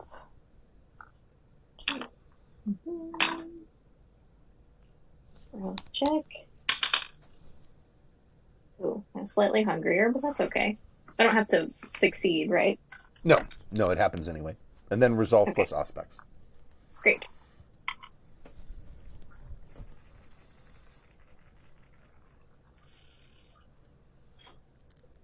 Ooh, that's a yucky roll. Apparently, entrails do the opposite of help. I got 0 successes. Oh, you got none. Wow. Okay. Yeah. What's your what's your hunger dice look like?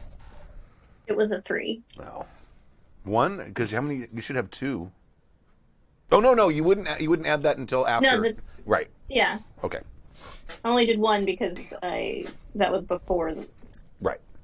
Yeah. Yeah. You don't have to use that hunger die for what you failed the rouse check for. Okay. Right. Next time I will have 2. Okay. So you have a very brief flash of like a POV shot of someone walking down the street. Okay. And it looks like it might be somewhere in LA. It's very brief, but you're seeing through someone else's eyes, and it's like, and that's it. Mm. Yeah. Well, guess I can use these tiny bones to add to my catacomb, because they're not helping me see anything. I will have to try again later. It is also getting late in the night, so. Mm-hmm. Anything anyone else want to do before the sun starts to peek out? I don't think so. Okay. Not for me. All right, so you'll go back to your places of sleep, and January 26th. Yay! The evening of January 26th. Everyone make a rouse check.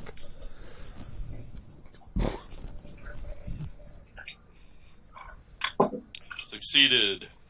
Oh, failed. Yay, success. And anyone who has any damage left, you can make those 3 Oh, right. rouse Thank you. checks to get to lose a point of ag. Oh. Can I eat first? I think it has to be upon wakening. Let me check. Let me check real quick though. Let's see, healing.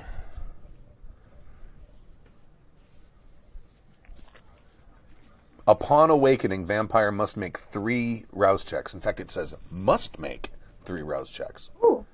Okay. Whew. Well, I got 2 of them, so. I failed 2 of them. Okay. Is So I anyone have 3 hunger. Is anyone at hunger 4? That's it when it becomes a real problem. Okay. Yeah.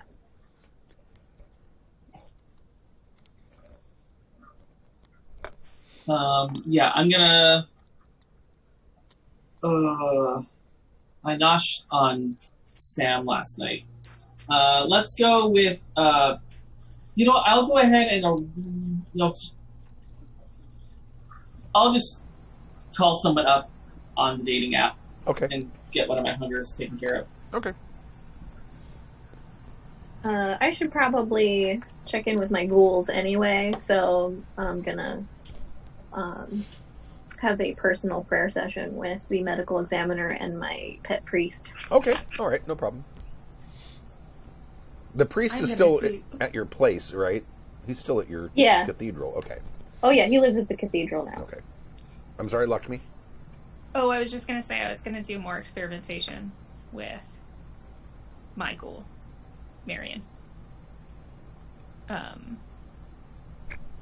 magic and attempting to tap into, like, I'm going to do, like, small sips of her blood in an attempt to tap into that magic once it's, like, in various states of me eating it, if that makes sense. Okay. All right. It's all very pseudoscientific. Right. Love it. I'm gonna meet with the police chief, and then I'm gonna sip from him to get rid of my hunger, and then also add to his ghouling, so we bring him up to ghoul 3. And that's the police chief? Yes. I have to meet with him anyway to pick up the explosives. Right.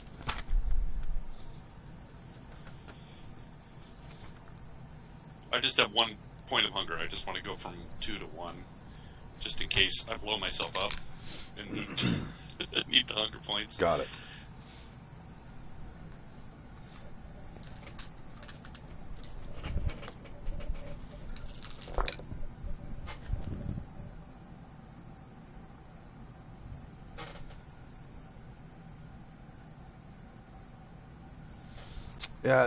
Yeah, you are unable to sort of connect with her source of magic because you took a tiny sip of her blood, right?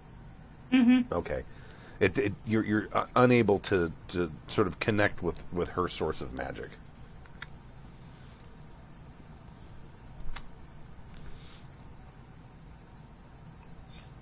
But you think it might be possible. You probably just didn't get enough.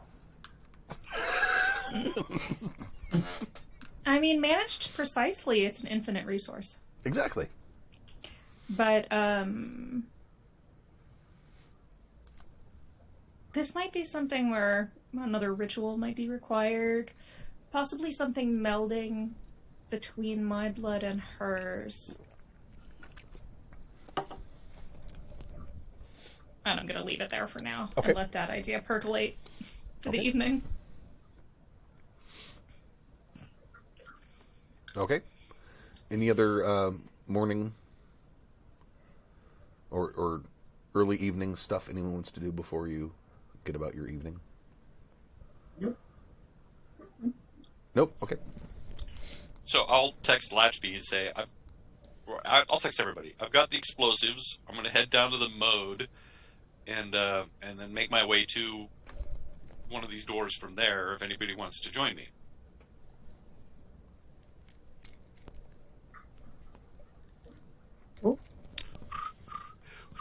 Okay. I will go with Floyd. Fine. I'll meet you there. I just like the juxtaposition of those two things. I was like, Floyd with explosives. Oh, thanks. A character that Stork has to roll for with explosives. Mm-hmm. Mm-hmm. Lovingly left you on red. I'm definitely wearing my armored habit, though. Okay. Yeah. Okay, so you head to the mode to go in through the alley entrance. Right. Oh, did we get anything from the rat cam during the day? Yes, you did. Yes. The second site, which, let's see, that was the Mutual of Nebraska Bank building. You got, right around noon, you saw two people go in, and then 2 people exit. Can we see their faces at all?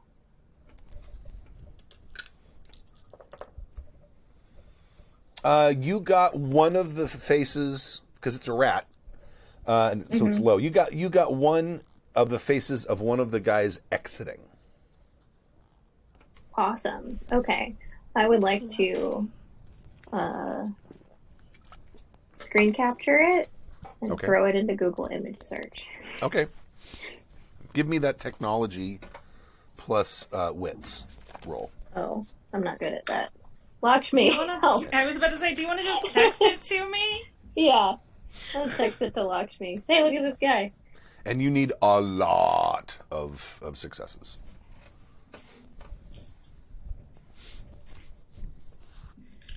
I mean, I'm not just throwing it into Google image search, but... Right, No, right. that's what Anna Sophia would do, but you can do better than that. It's cool. I got 4 successes. Okay. The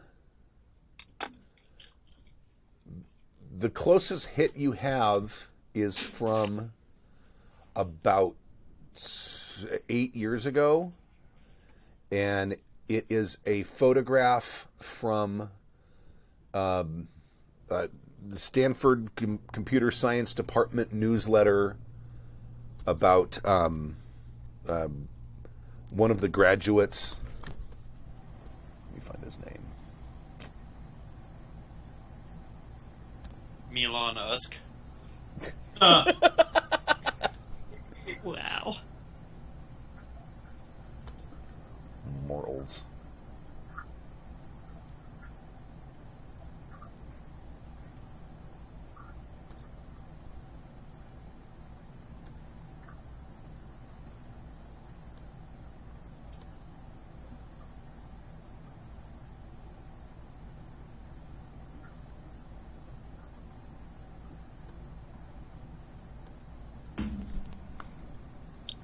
Is that a drum? Not here. It sounded like a drum all of a sudden. Went boom. Oh, that was my bad. I hit my notebook, which has little locks on the outside. It sounds like a tom, like from a drum kit. It did, yeah. So Sorry. the article it talks about how how some seniors in the computer science department have gotten a few of them have got some prestigious Awards. nope Scholarships. Appointments? Internship? Grants. internships. Jobs. Thank you. Internships, and one of them is David Vasquez, who was recruited as an intern for a highly prestigious computer security firm, which you don't recognize the name, but you do a little bit of research, and they seem to have been involved in the Keyhole satellite programs somehow.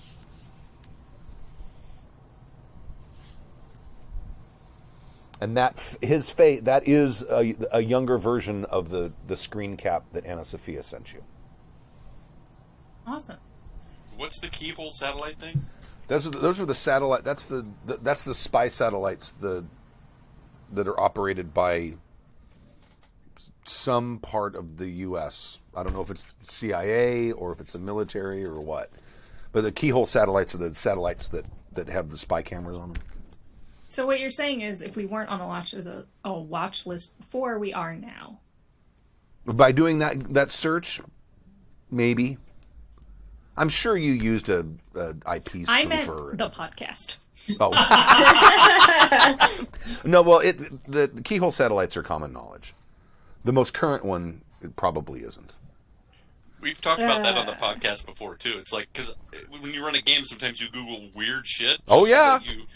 that and I'm sure I've ended up on a couple of weird watch lists just because I'm like, Googling names of mass murderers, whatever it is.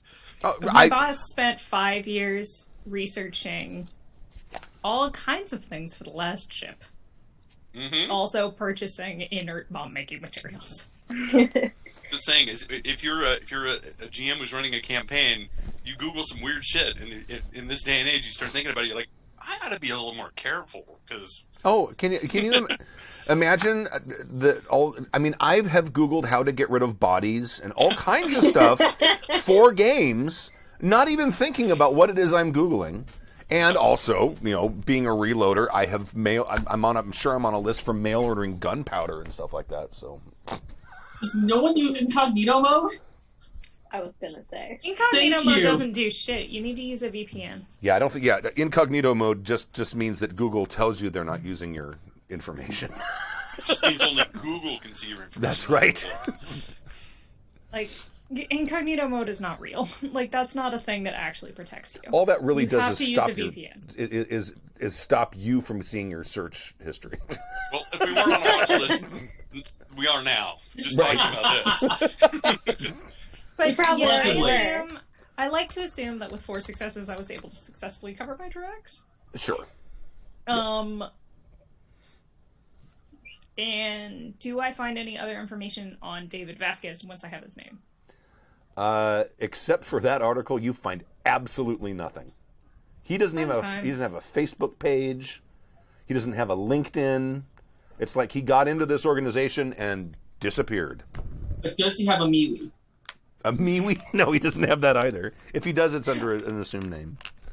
But I love how your examples are he doesn't have a Facebook page and he doesn't have a LinkedIn. Well, that's the first 2 things you look for when you're looking for someone who, if you know what their job is, right? You look on LinkedIn. Even though no one actually uses LinkedIn, a lot of people have pages on LinkedIn. I tell you a lot. There's a lot of private detectives. That's where they start. Again, Googling stuff. All right, so we have a face and a name at least. Did they interact with the keypad or the door lock in any way, going in or out?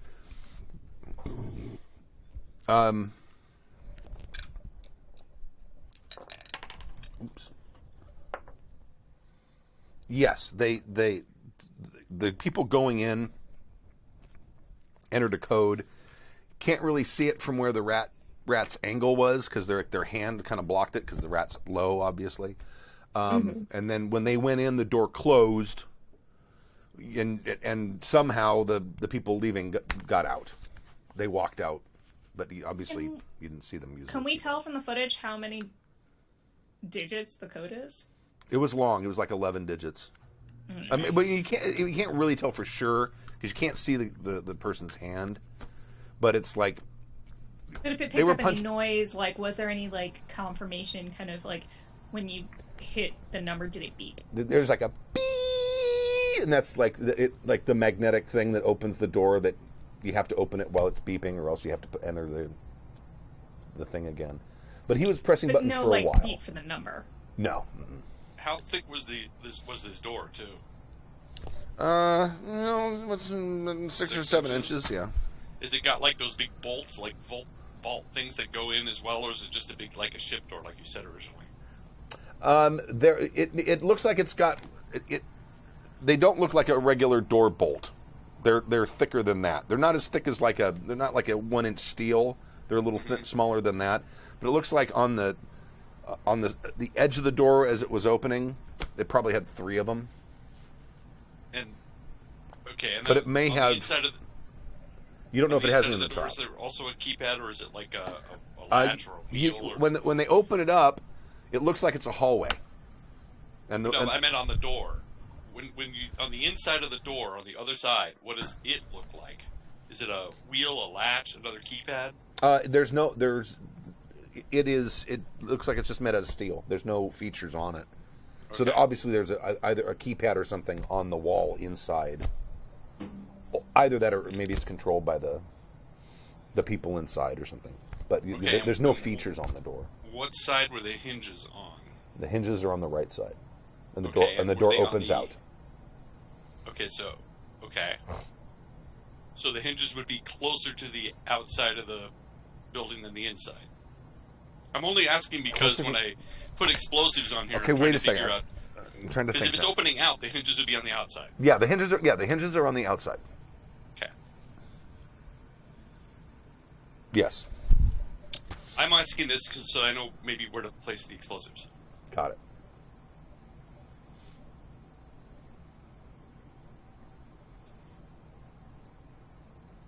You can also see that there's. You can't see the door. What do you call that? The door jamb. Mm-hmm. But you can see the top of the door jamb, and it looks like there were also 3 holes there that probably take bolts as well. So it's the door is not just being locked from the side; it's being locked from the top. And So it's very much a bank vault situation. Yeah. Yeah, it actually it looks like a door, but it's thicker. It's about twice as thick as a door, maybe a little bit more than that.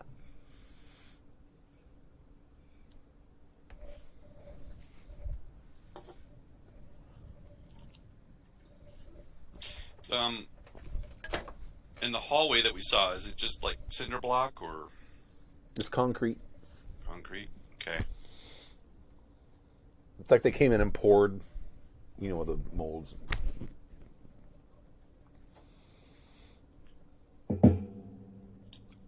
Yeah, it totally sounds like a drum. That's awesome. I need to be more careful. My bad. That's a very musical sounding notebook. Mm-hmm. That time it was my fountain pen. That's a very musical sounding fountain pen. Very large fountain pen too, by the tone. All right. Well, who's coming with me? Is it Lakshmi and Anastasia. okay? All right. So, I'm as we're do we want to just take the long way? Well, I guess she and I have to take the Mote of Sin entrance, and you can go anytime you want. But it occurs to me that the strongest point of entry is the door. So I kind of feel like we need to try a wall or a ceiling or something, because it's just concrete.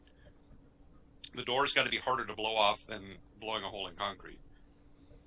I mean, oftentimes people put up an armored door over, and then the wall is made out of sheetrock. It could be, or it could be reinforced concrete. I'm sure it is, but I kind of feel like the concrete is easier to get through.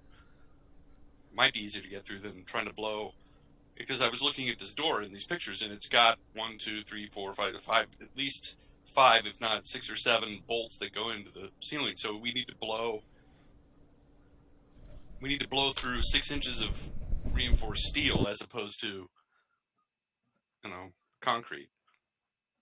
Possible, yeah. We might also try and see, we know this wall goes into that area, but, are there other rooms adjacent to it? Exactly. If this is one of these office buildings, maybe we can go around or Tunnel in through the side instead of going in through the front door. Exactly what I'm thinking, right. And since we have this pocket dimension and a source of explosives, we can just keep experimenting That's until exactly we find what I'm an thinking. in. Exactly. But I don't think blowing up the door is the right thing to do. I mean, that's got to be the hardest point. It's got to be the one that's the most reinforced. I figure the ceiling or the sides, probably the ceiling would be the easiest one to get through. So it's like if we can get to the room above it, come over and try to blow a hole down. True. What would be the room above it? I don't know. We don't know the building yet. No. But if we get into the building and get into the maintenance area, they might have schematics of it. This is true. Stu, what we're thinking about trying to do, I contend that the door is the hardest part to get through. What we're going to try to do is, when we get to this building, find out what the room above it is, and maybe try to blow in from above. From the floor / ceiling? I figured that the floor and ceiling is going to be the weakest point as opposed to the walls, or especially not the front door. Right. Okay. And she said, perhaps once we get to the building in the mirror dimension, we can look for some schematics. Mm-hmm. Or you can just go to where the next level up is. Right.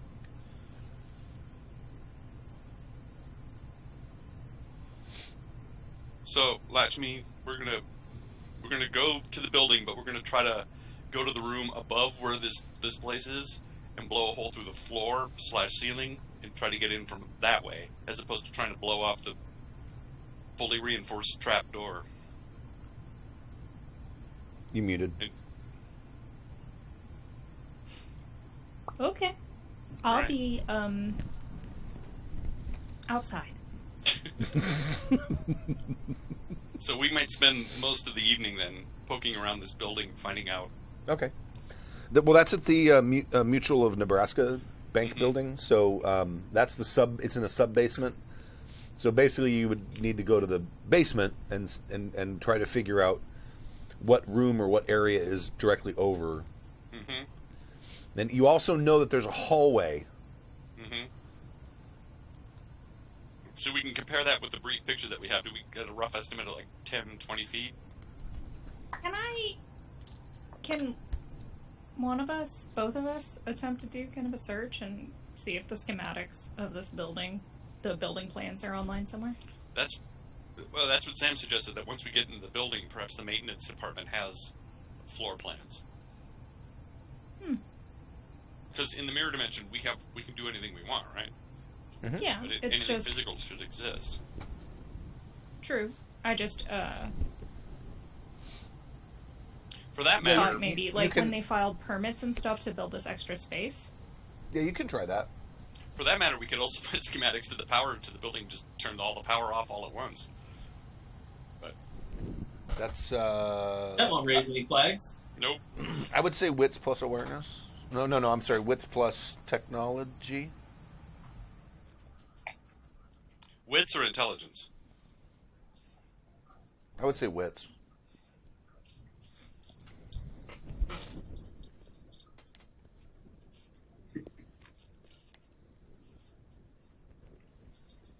Four successes. How many?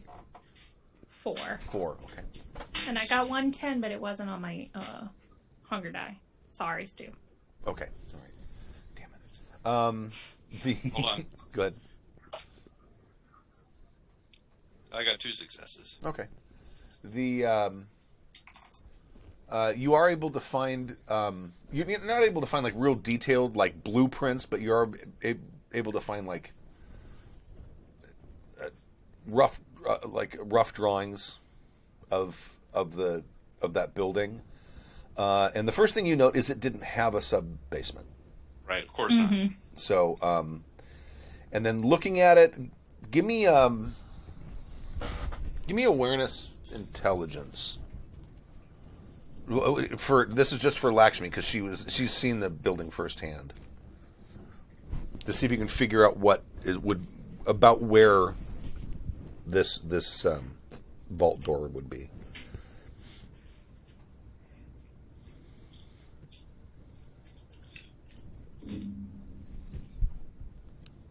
Three successes. Okay. And a 1 on my hunger die, but I don't think that matters since I didn't fail. No, you didn't have any. It wasn't a failure. Okay. So you get. There's like it's like a.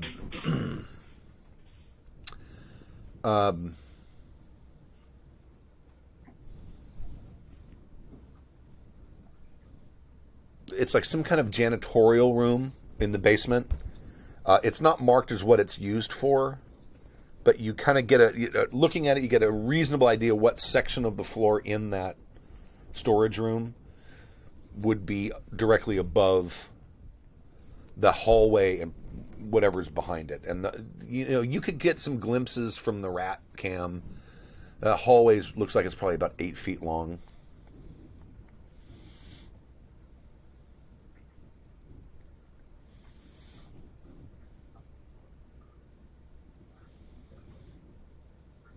Great. I point it out to Floyd. Okay, well, And I say, like, this is the most likely entrance point. All right, and these explosives we have, are they shape charges? They're breaching explosives. I mean, they're Okay. for getting through doors or walls and stuff like that. You're pretty sure they wouldn't make it through like a strongly steel reinforced structure. Mm-hmm. Like, I mean, they're for breaking down doors and homes and stuff like that. So if they've got like plates of steel inside of concrete, these probably aren't going to get through it. They might mess it up, but they're not Right. they may not get through it. But if it's just concrete or even concrete reinforced with rebar, they'll at least be able to get in enough. Though you still may need to cut rebar. We won't know until we try. So. Right. So we'll put it down, and then I guess I'll find some sandbags or some heavy desks or something, and put it down on the back of it. Just keep it, make sure it's down nice and tight to the floor. Right. Pull out my deck cord and go around the corner, and what do? You do that little thing. Okay.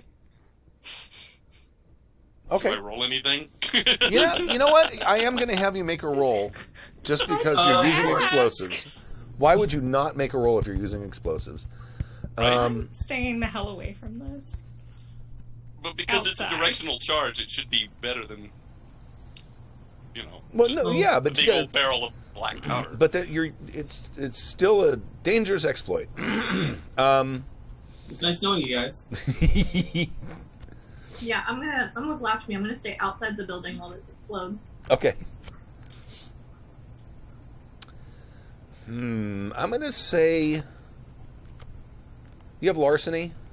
I do. Yeah. At a 1. Okay, let's say larceny plus intelligence, just to set everything up the way it's supposed to be set up. So you don't inadvertently blow yourself up.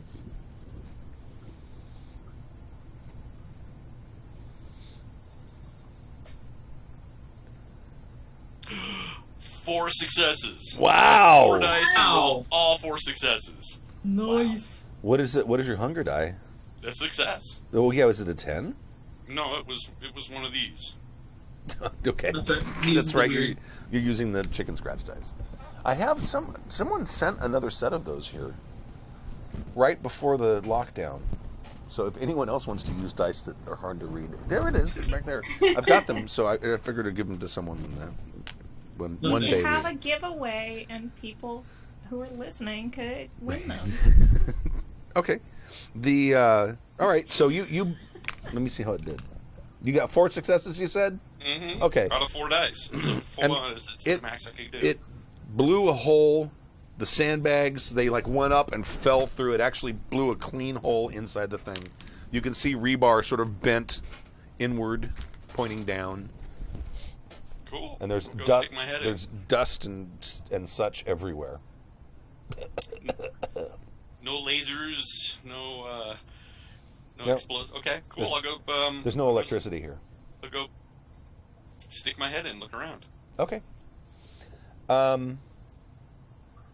It looks like a typical software engineer's cubicle. There's looks like there's several computer desks in here. There's 4 of them. Each one has a computer attached to it, and it looks like there's multiple monitors. Each desk has 3 monitors on it. And there is the room is for the most part unfinished. It looks like the walls are raw concrete. The floor is raw concrete, although it looks like they put rugs down. And and then there's conduit coming in from somewhere that has some kind of cable that connectivity cable that you don't recognize.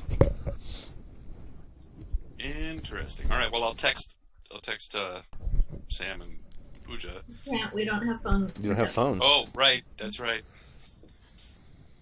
Okay. Well, let's see Eventually, I mean, you can come out and get us, or eventually. here. If the after building a didn't certain amount of collapse, you time. guys can. Yeah, I think we can hear the explosion, I'm assuming, and then Oh, wait sure. an Absolutely. appropriate amount of time, and then if the building doesn't collapse, we can do it. Okay, fair enough. I'll just drop myself in there then. Is there? I guess I'll use my cell phone flashlight and walk around. Mm-hmm. I can't see the dark. I don't have that vampire ability. Right. And poke around. Are there papers? Are there badges with people's names on it? Are there personal items around? There's some. Looks like people have taped pictures to the wall. They look like. Okay. What I'm looking for is anything I can do to identify who I work here, get a name, get a face, that kind of thing. I'll start taking pictures with my phone. I'm also thinking that I can go through and unhook all of the computers, and then when Lakshmi and Anna Sophia show up, I can hand them the computers. We can take them out, plug them in, and check them out outside in the real world. Okay. Yeah, you can. You definitely can do that. There's not really much in there that's identifying the people in it. Probably for security reasons. How about in the refrigerator of the break room, people have names on their food? Ding, ding, ding. Absolutely. Beautiful. Stop eating my yogurt, Kevin. You use that baby Kindred knowledge.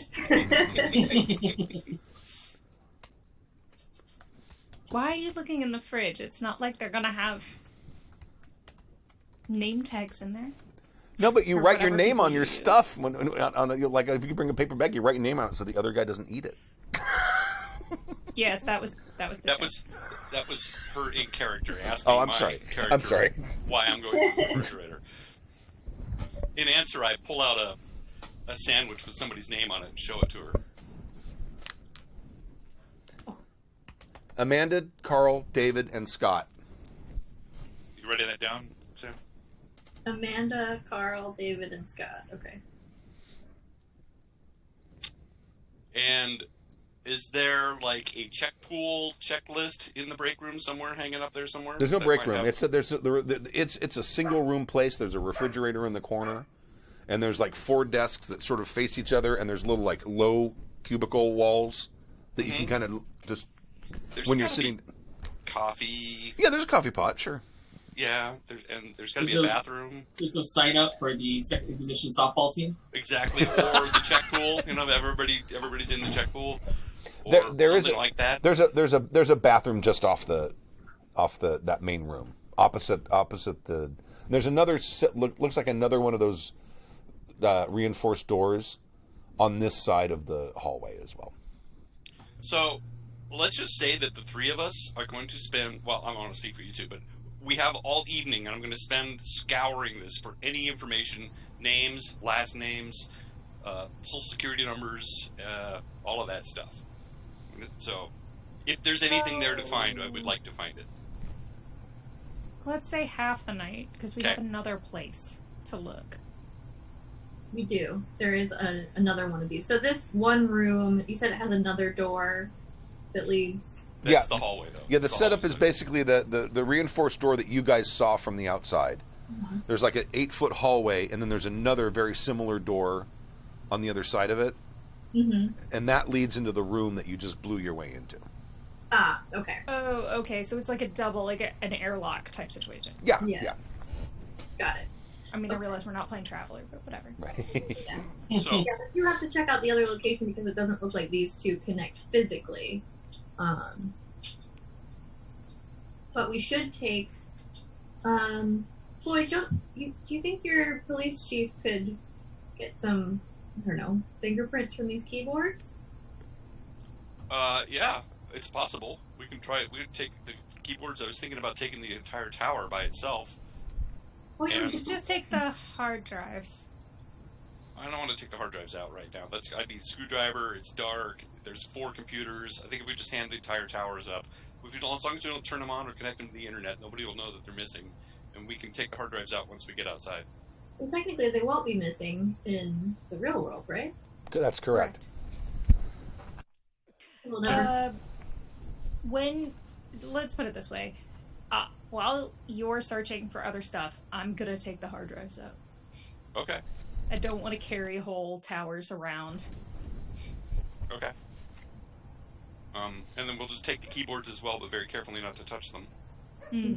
Oh, Put them in fingerprints. some garbage Right, bags. Right. Okay. And if there's no garbage bags here, then we'll just go upstairs, go to the maintenance area, grab some garbage bags, come No, back. they got the little like small office for the Yeah. little small office trash can bags. Yeah. Perfect. Okay, and there's nothing else in the break area with anybody's name on it. There's no Little League buy Little League candy from Amanda Palmer or anything. No, there's nothing like that. In fact, any pictures you see on the wall look like they're pets. You don't even see family member pictures. From what you've heard, probably these people don't have families. Do any of the pets have a little license on them with a phone number? If lost, please call. Ooh, that would be tough to read on a little photo. Give me an intelligence awareness roll, And I'm going to say you need 5 successes in order to get a phone number. Because then you're talking about a little picture this big of a dog, and then you're going to, and then, you know what I mean? Yeah, I know. No, I totally get it. It's not like zoom in, enhance. Right. Are any of the dogs an interesting breed? Or cats? Boy, you're getting into stuff that I did not prep. Let's see. There are... Well, not everyone is going to have a picture of their pet. Let's see. There is... I only got 2 successes.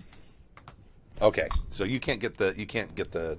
Either that doesn't have a license tag, or you can't read it, or it's flipped around or something. It looks like one of the desks on the cube, someone has a picture of a cat. Looks like it's a white cat, like a long hair, like a Persian kind of. And then there's a dog at one of the other cubes, and it's some kind of terrier mix. It's a mutt. Does the person look purebred? Pardon? The Persian? Is it No. a purebred? No, it does not look like a purebred. I heard person too. I did too. I was like, wow. It's a very vampire thing. No breeding. All right, so we have another location to try to go to. Check it So out. we'll rinse and repeat. Okay. Give me one more of those explosive rolls. This time, what did I say? Larceny plus intelligence? Intelligence, Yeah, I think? I think. All right. 2 successes. Okay, that's plenty. You blow a hole.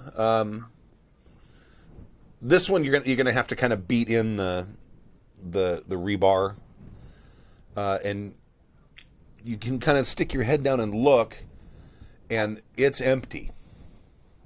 The only thing you can see is it's got what looks like a very, very similar conduit coming into it, and it has those cables hanging out of it, but they're like looped up and tied off. Okay. But there's it hasn't been used yet, or they moved out. And there's no desks here. It's clean except for what just happened when you blew the floor in. Right. But it does look like it has those that it's set up for connectivity. All right. Cool. So it looks like the mutual of Nebraska's Wild Kingdom is the hot one. All right. Right. And First Mutual Bank of whatever is either a backup or a previous location. Good night's work. Yeah. So we can probably pull the rat out of the First National Bank one, because it doesn't look like that's even being used at all. And Great. And we could see if Felix can find a higher spot for second bat cam. Maybe we could figure out what the code is. Or more faces. I was able to identify one of the people, and it must be the David whose sandwich you found in the fridge. Okay. I would have hoped he had better taste than ham and mayonnaise, but I'll never understand the kind. His name is David Vasquez, and he worked in computer security, Rising Star, until it disappeared. He doesn't currently have any online presence whatsoever. I would think anybody working for the government in the computers would be clean slated. Yeah, ghosted. Yeah. Well, this mode of entrance works really, really well. I'm kind of tempted to do that in the real world too. Just go to the room above it and blow a hole in it. The only problem is I'm not sure that everyone will survive. But again, I'm not sure everyone will survive if we just type into the keypad and walk in either. And we still haven't worked out the codes too. I mean, maybe we can find them on the computer terminals, but I don't know. We should investigate the computer terminals first. Yes. Agreed.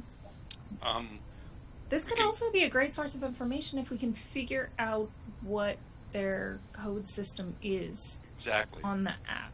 I don't want to speak for Felix, but I thought he had a tech guy that was pretty good at this kind of stuff. That worked for him, one of his editors. So I think we did something like this before. Am I wrong? I don't remember. Okay. I don't remember. I'm sure. Well, I have, in terms of the app side, Sujid might be able to assist us there. Okay. In the interim, I can send these keyboards off with my police chief and have them dusted and see maybe we can find some prints off that. Well, Hold on, AFK a sec. didn't you track someone purely just off of their face before? I do need to be able to see a face. I need to know what they currently look like. We've And seen the more only faces. the only photo, yes, actually, you're correct. Yeah, you have a photo of I David should be Vasquez. able to use the security information, the security cam footage, to track David Vasquez. Mhm. Thank you for reminding me of that. Just This is a what thought. happens when I don't Track play. him down. I am going not do it right now. Obviously, if we're in the pocket dimension, that's not super Right. useful. Well, But we're I'll getting close to morning too, because Yeah. we spent a lot of time here. But tomorrow night, that might be a good activity, is get the information off of these computers and track down. If we had someone on the inside who could get us in safely, that would be ideal. We wouldn't have to blow anything up. That's very Agreed. true. In fact, we may not even have to go in there if we can get what we need off these hard drives. Okay. I'm going to go to Colin, Yeah. who has his... okay. He has a party. You have your meeting with the Long Beach... Now, were you just inviting sort of the head of the coterie, or were you inviting the entire coterie? I was inviting the entire coterie. And I'm guising it as, again, like an artist, meeting artists, particularly musicians. I would have had the mayor's wife pick me up at some catering in case any of them want to dine, because Tori wrote to that extra. Mm-hmm. If you want me to make some rolls, maybe to procure some fresh-ish blood to keep in a decanter for people who want to drink, being a good host, Sure. you know, all that stuff. And basically, I want to keep the music theme going so that when we talk, I can have music playing so we can't be overheard. Got it. Okay. Not a problem. And they hold it at like a... The place she secured is in like San Pedro, Okay. or probably San Pedro, and it's like one of those party rental spaces. Have you ever seen those? Where they have like tables and chairs, and but it's like you rent it for parties and receptions and stuff. It's not like a venue per se. They're Kind of like a banquet hall situation? Yeah, they're a little smaller than a banquet hall, but it's that sort of thing. Perfect. And it's like a little storefront place.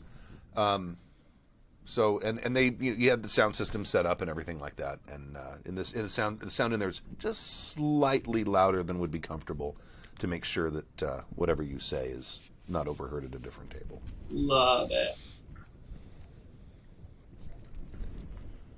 Okay, cool. So I welcome. I'm waiting for them to arrive.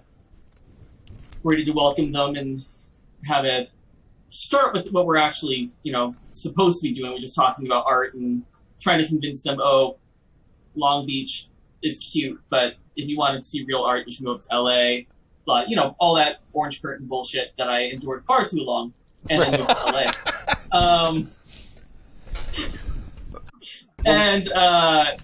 And saw they were right.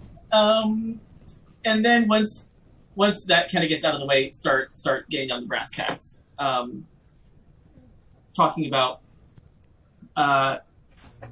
So, I'm sure as you've seen. Okay, now the guy that you're mostly talking to, everyone seems to be taking the lead from Toreador, who's kind of like the default head of the coteries here. Yeah. And there's 3 coteries in the Long Beach area. There's Signal Hill, North Long Beach, East Long Beach, and then Seal Beach, Sunset Beach.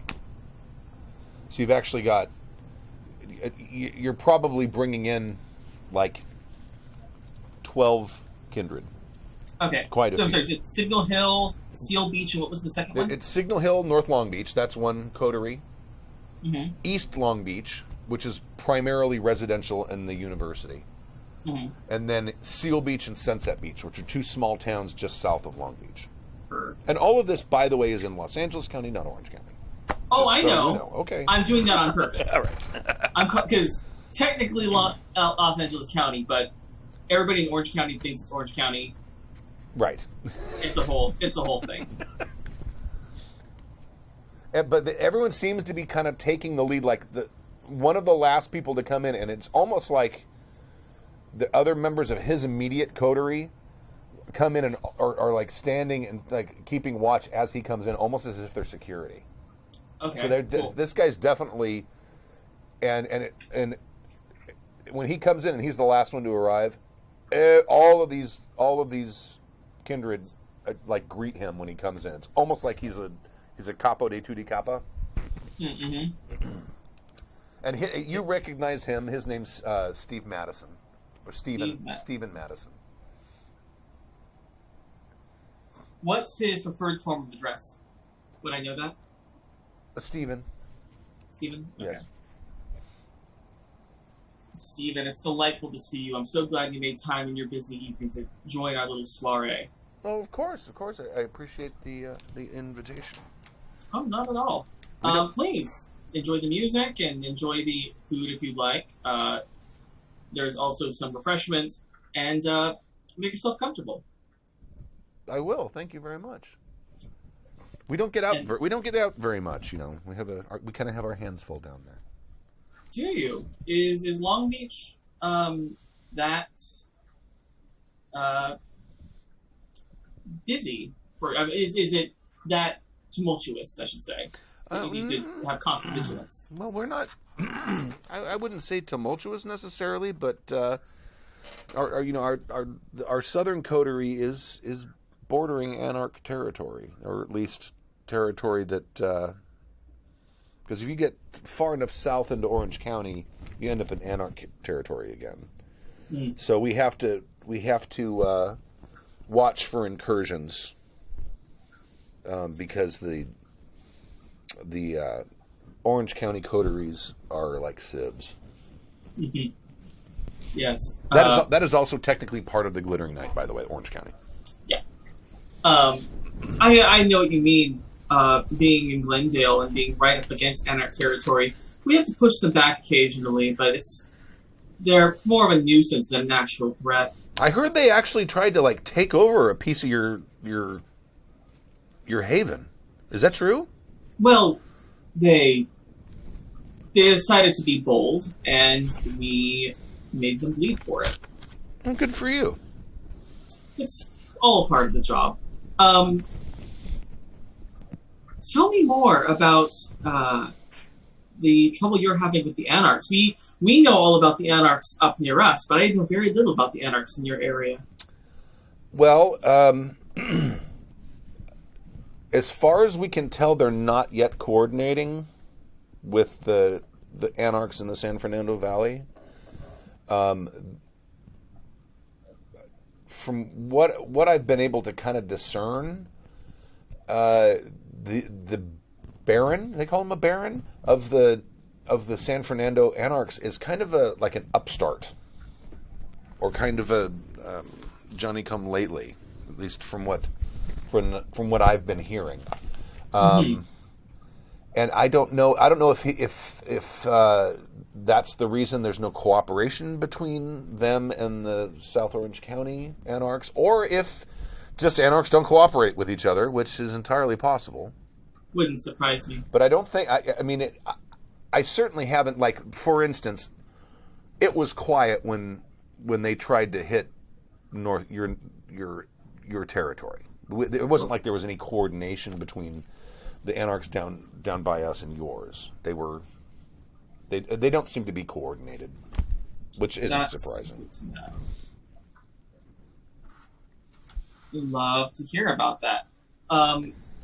Now, Now the party's kind of gone on a bit.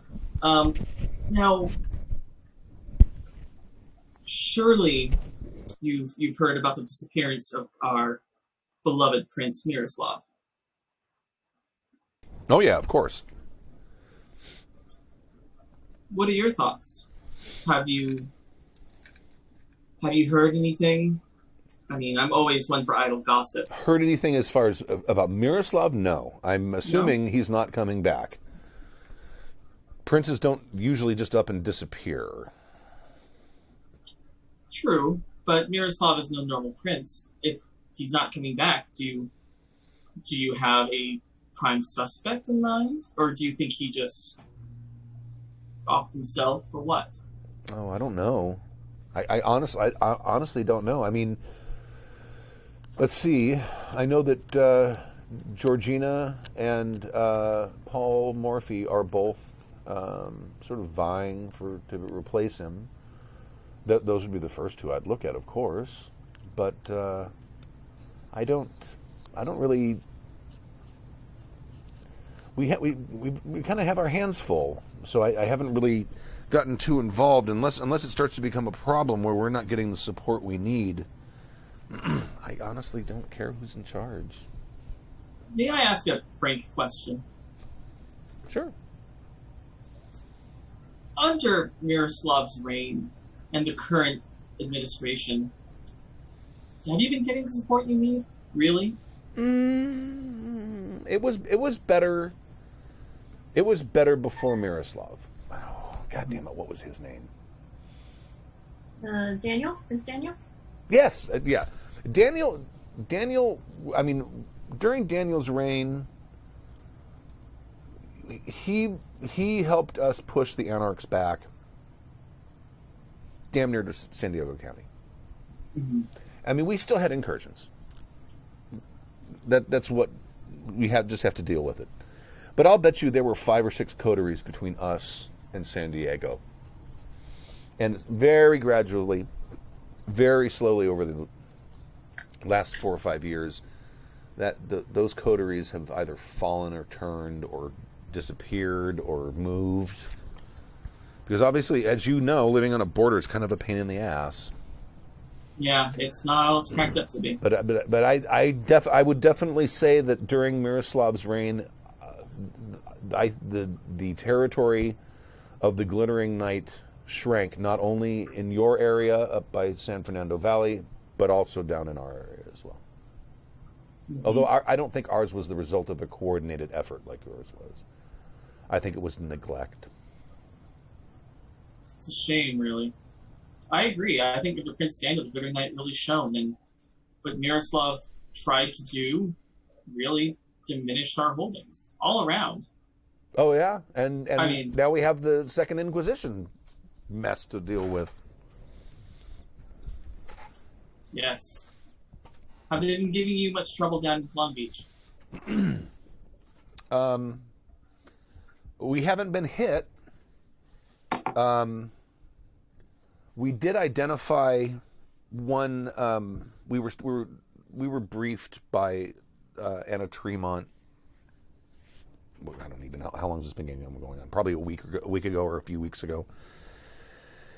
And she sort of explained how the Second Inquisition was working, and we identified 2. I don't even know what they call them. Watchers or human surveillance people. Mm-hmm. We have no idea if there's a their signal intelligence bases. We don't even know if there's one in Long Beach, but we were able to identify. We haven't picked them up because we're watching them, but we were able to identify 2 of their sort of human intelligence assets. Not operators, like hitters, but just observers. And haven't really figured out what to do with them yet. But so far, we've been keeping tabs on them. We have ghouls shadowing them during the day. It all sounds good. At least you know where they are. Yeah. And the information might be worth more than anything else at this point. Right. At some point, we'll grab them, Ghoul them, see what they know. But from what I'm told, you're not going to get a whole picture from any of them. And I'm sure you heard about the blunder that happened at the Rose Bowl. Oh, yeah. Yeah, in fact, it was Anna that mentioned that. She told us about that. Mm-hmm. She was down here a couple days ago. Oh, yeah. That's good to hear. She has been helpful, I will say that. I mean, Miroslav has always been sort of distant, but Anna has always done what she could for us. I agree. I find her inventive and ambitious, which isn't necessarily a bad thing, especially in these times. Yeah. Yeah. So, since we are among friends and enjoying this evening, why not just come out with it? If there were to be a fight for the throne between Georgina and Paul Morphy, who seem to be the main contenders, who would the coteries of Long Beach back?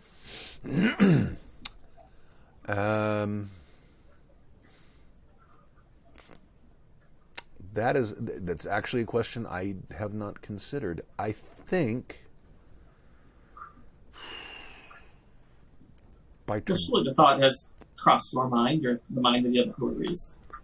I mean, we're coming to a head at this point, and I'm afraid if the powers that be don't do something soon, we get another Miroslav, or perhaps worse. Oh, I'm sure that the powers that be will not allow us to be princeless for long. We have to resolve this one way or another. I agree.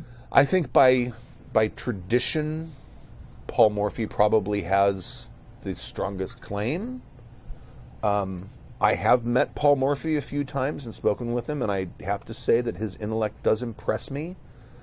But honestly, he seems myopic to me. Mm-hmm. I've only met Georgina once. She's sort of an enigma. I don't know if she, from what I have heard, she is extremely powerful, which could be a good thing, especially right now. So, I mean, but as far as who do I think would come out on top? Because Miroslav brought in several of his own people for the Primogen Council, I imagine things would go Paul Morphy's way, because Paul Morphy was one of those people he brought in. However, I'm not sure he would. While I think he makes a fantastic seneschal, I don't know if he would make a good prince. To be quite honest. I feel similarly about Paul Morphy. I do enjoy him, and I enjoy his intellect, but I agree. I feel he lacks the ability to pull the trigger, so to speak. Yes, that's what I've noticed. That's what I've noticed about him. He's all about the game and not about making the move. He's about calculation, which is important, certainly. But at some point, you do have to act. Yes, you need someone who is willing to do what needs to be done. Right.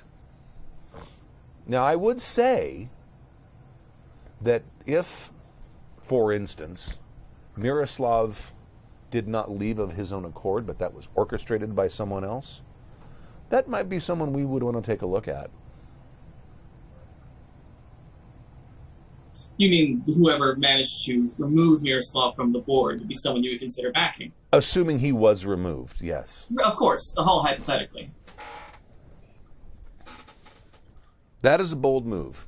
And I think what we need these days are bold moves. We cannot sit and rest and calculate. There are too many forces working against us. We can't afford to sit and deliberate and to hem and haw over what it is we're going to do. We need a plan, and it doesn't matter if it's a great plan. We just need one, and we need to implement it. I agree. there's someone that I think you would be interested in meeting. Someone I've been speaking with. Someone who may be exactly who you're looking for. Mm. I'm glad to hear that we seem to be on the same page. One corridor to another, I feel that it's always best when we coordinate. Well, at some point in the future, perhaps you should introduce me to this person. I would very much like to do so. I will definitely be in touch regarding that.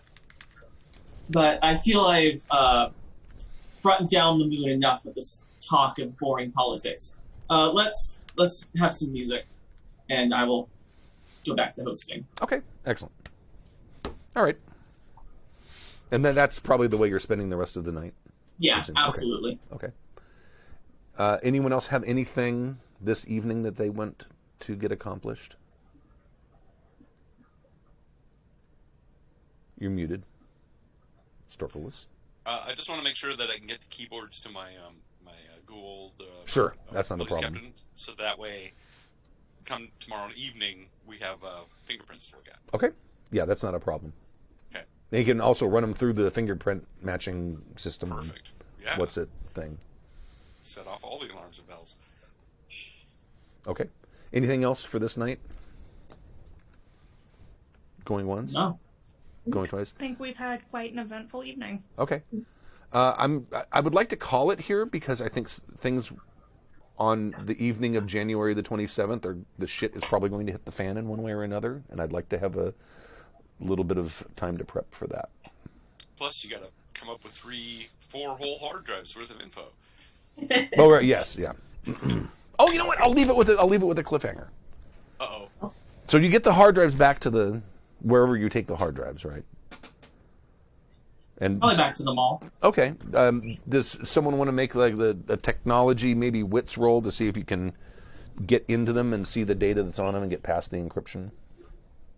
Lakshmi said she thought she had somebody that could do that, but I wasn't sure if it was going to happen tonight or if it's a ghoul that she had. Oh, I've got a contact that could attempt to crack the code that they're using in the app. Oh, okay. But not the hard drives themselves. No, I mean, I could try to crack the hard drive. I was going to wait for Felix because I think he has like a whole bay full of editors and stuff, and they can just stick it in a computer and make it go. Because I don't have a computer. I don't have access to a computer. I don't have any of that stuff. Lakshmi does. I mean, I have computers, but if we want to wait for Felix, I think his technology and stuff is probably better than mine anyway, and he probably has more firewalls than I've got set up currently. Okay. Really, I just want to do this somewhere where it can't connect to the internet. Under somebody that has more expertise than 200-year-old vampires. I have kept up on modern measurements, unlike some people. It is my literal bread and butter. Figurative bread and butter. I don't know. whatever. I heard 5G brings the true death, so.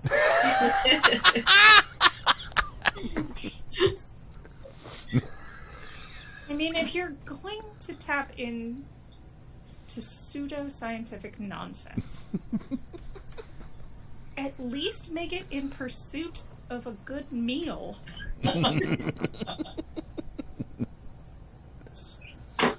So, in answer to your question, Stu, I don't think we're set up yet to crack these No hard problem. drives. I don't have a computer. I don't know. I mean, yes, we have computers. That is what I'm saying. It's Right, like, okay. we as a coterie have computers. It's just, I want to set one up. I want to set it up somewhere that's not the mall. We've already burned one haven. I don't want to burn another.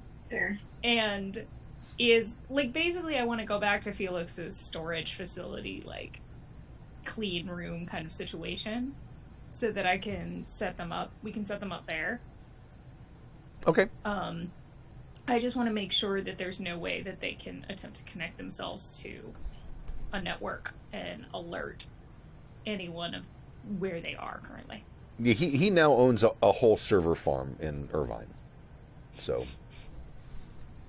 So he's got guys that work there that could probably have forgotten more about opening up a hard drive than we do. No. Right.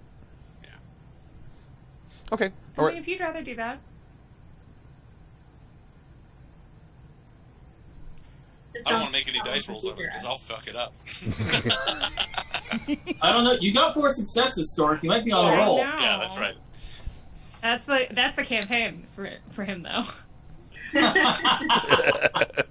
Yeah, that's going to skew all of his dice rolls for the next 3 sessions. Well, the thing is, I could make the rolls, and even if I failed, like I have plenty of willpower. True. It's up to you. Go ahead. So It's all you, So boo-boo. assuming we have time to like get the hard drives into like a clean room that has no Wi-Fi signal inside of it, Mm-hmm. or cellular signal, really, Right. but does have power, unlike the pocket dimension. I don't mind plugging them in one at a time to try to see if I can crack the encryption on any Okay. of them. All right. Yeah, go ahead and make a roll. Cool.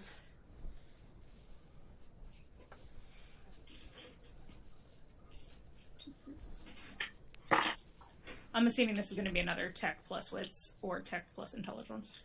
Tech plus wits, probably.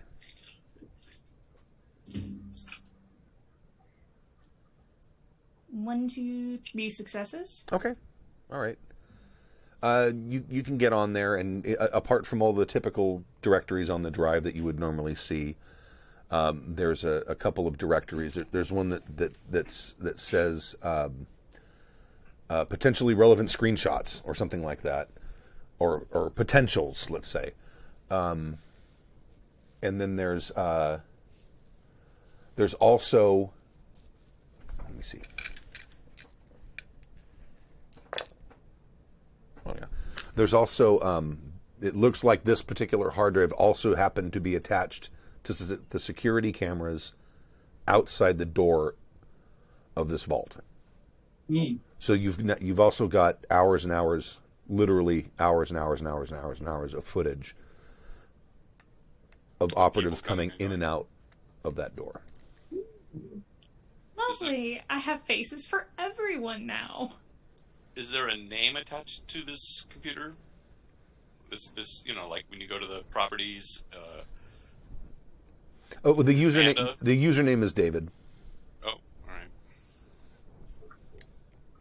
Under the users folder, there's one username, David. He's the only one that we know the last name of anyway, right? We just happened to get that hard drive. Okay. Although now we have all their faces. Yes.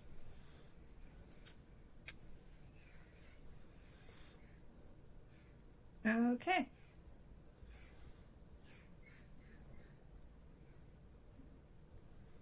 And in the relevant screenshots, is there anything, or the potentials, or Right. You open that folder, and the most recent. It's all thumbnails of looks like screen grabs from all kinds of stuff. I mean, some of them look like they're taken like in early evening. Some of them are lit well. Some of them are lit horribly. Looks like they may have come from Ring doorbells and all kinds of stuff. But the very most recent picture is a picture of Silas the Great. Eek. And that's where we'll leave it. Dun, No! dun, dun. Where is the picture of him? Like, what's the background in the photo? It looks like he's walking like down the street somewhere. You'd probably have to make a roll to do it, but to figure out specifically where. But it's not up by his cabin. It's definitely not there. It's down in the city. Okay. What's the date on that? It was tonight, earlier tonight. No, when did you visited him last night, right? No, 2 nights ago.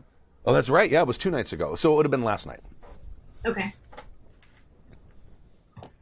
I thought it was last night because It was No, last night you guys spent the time blowing up door or ceilings and yeah, that's this night. That's we're this still on night. That's the night oh, of the I'm 20th. sorry.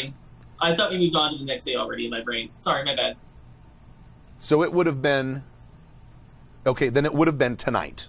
It would have been this evening, but earlier this evening, Because you visited him the night before. Correct. Okay. Okay. No, not Silas. Who will tell us of raccoon entrails now? We still have time. I know. I definitely need to prep at this point because I need to review the combat rules. Okay. All right. Okay, guys. Cool. Thank you for joining us for session 11, and we'll be back in 2 weeks for session 12. And by 2 weeks. 2 weeks, please. Not another 6. Because I can barely remember my own name, Right. let alone whatever. and next week is Murmurs of the Abyss starts back up, Yay! and Hooray! headed back to the States. So, and we'll see you. So we'll see you at 4 p.m. for that next Sunday, and then the next Sunday after that, session 12 of this game. Thank you very much. Thank you. Bye, guys. Bye.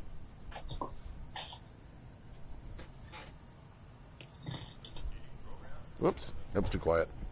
The preceding program has been a presentation of the Angry Folk Media Empire.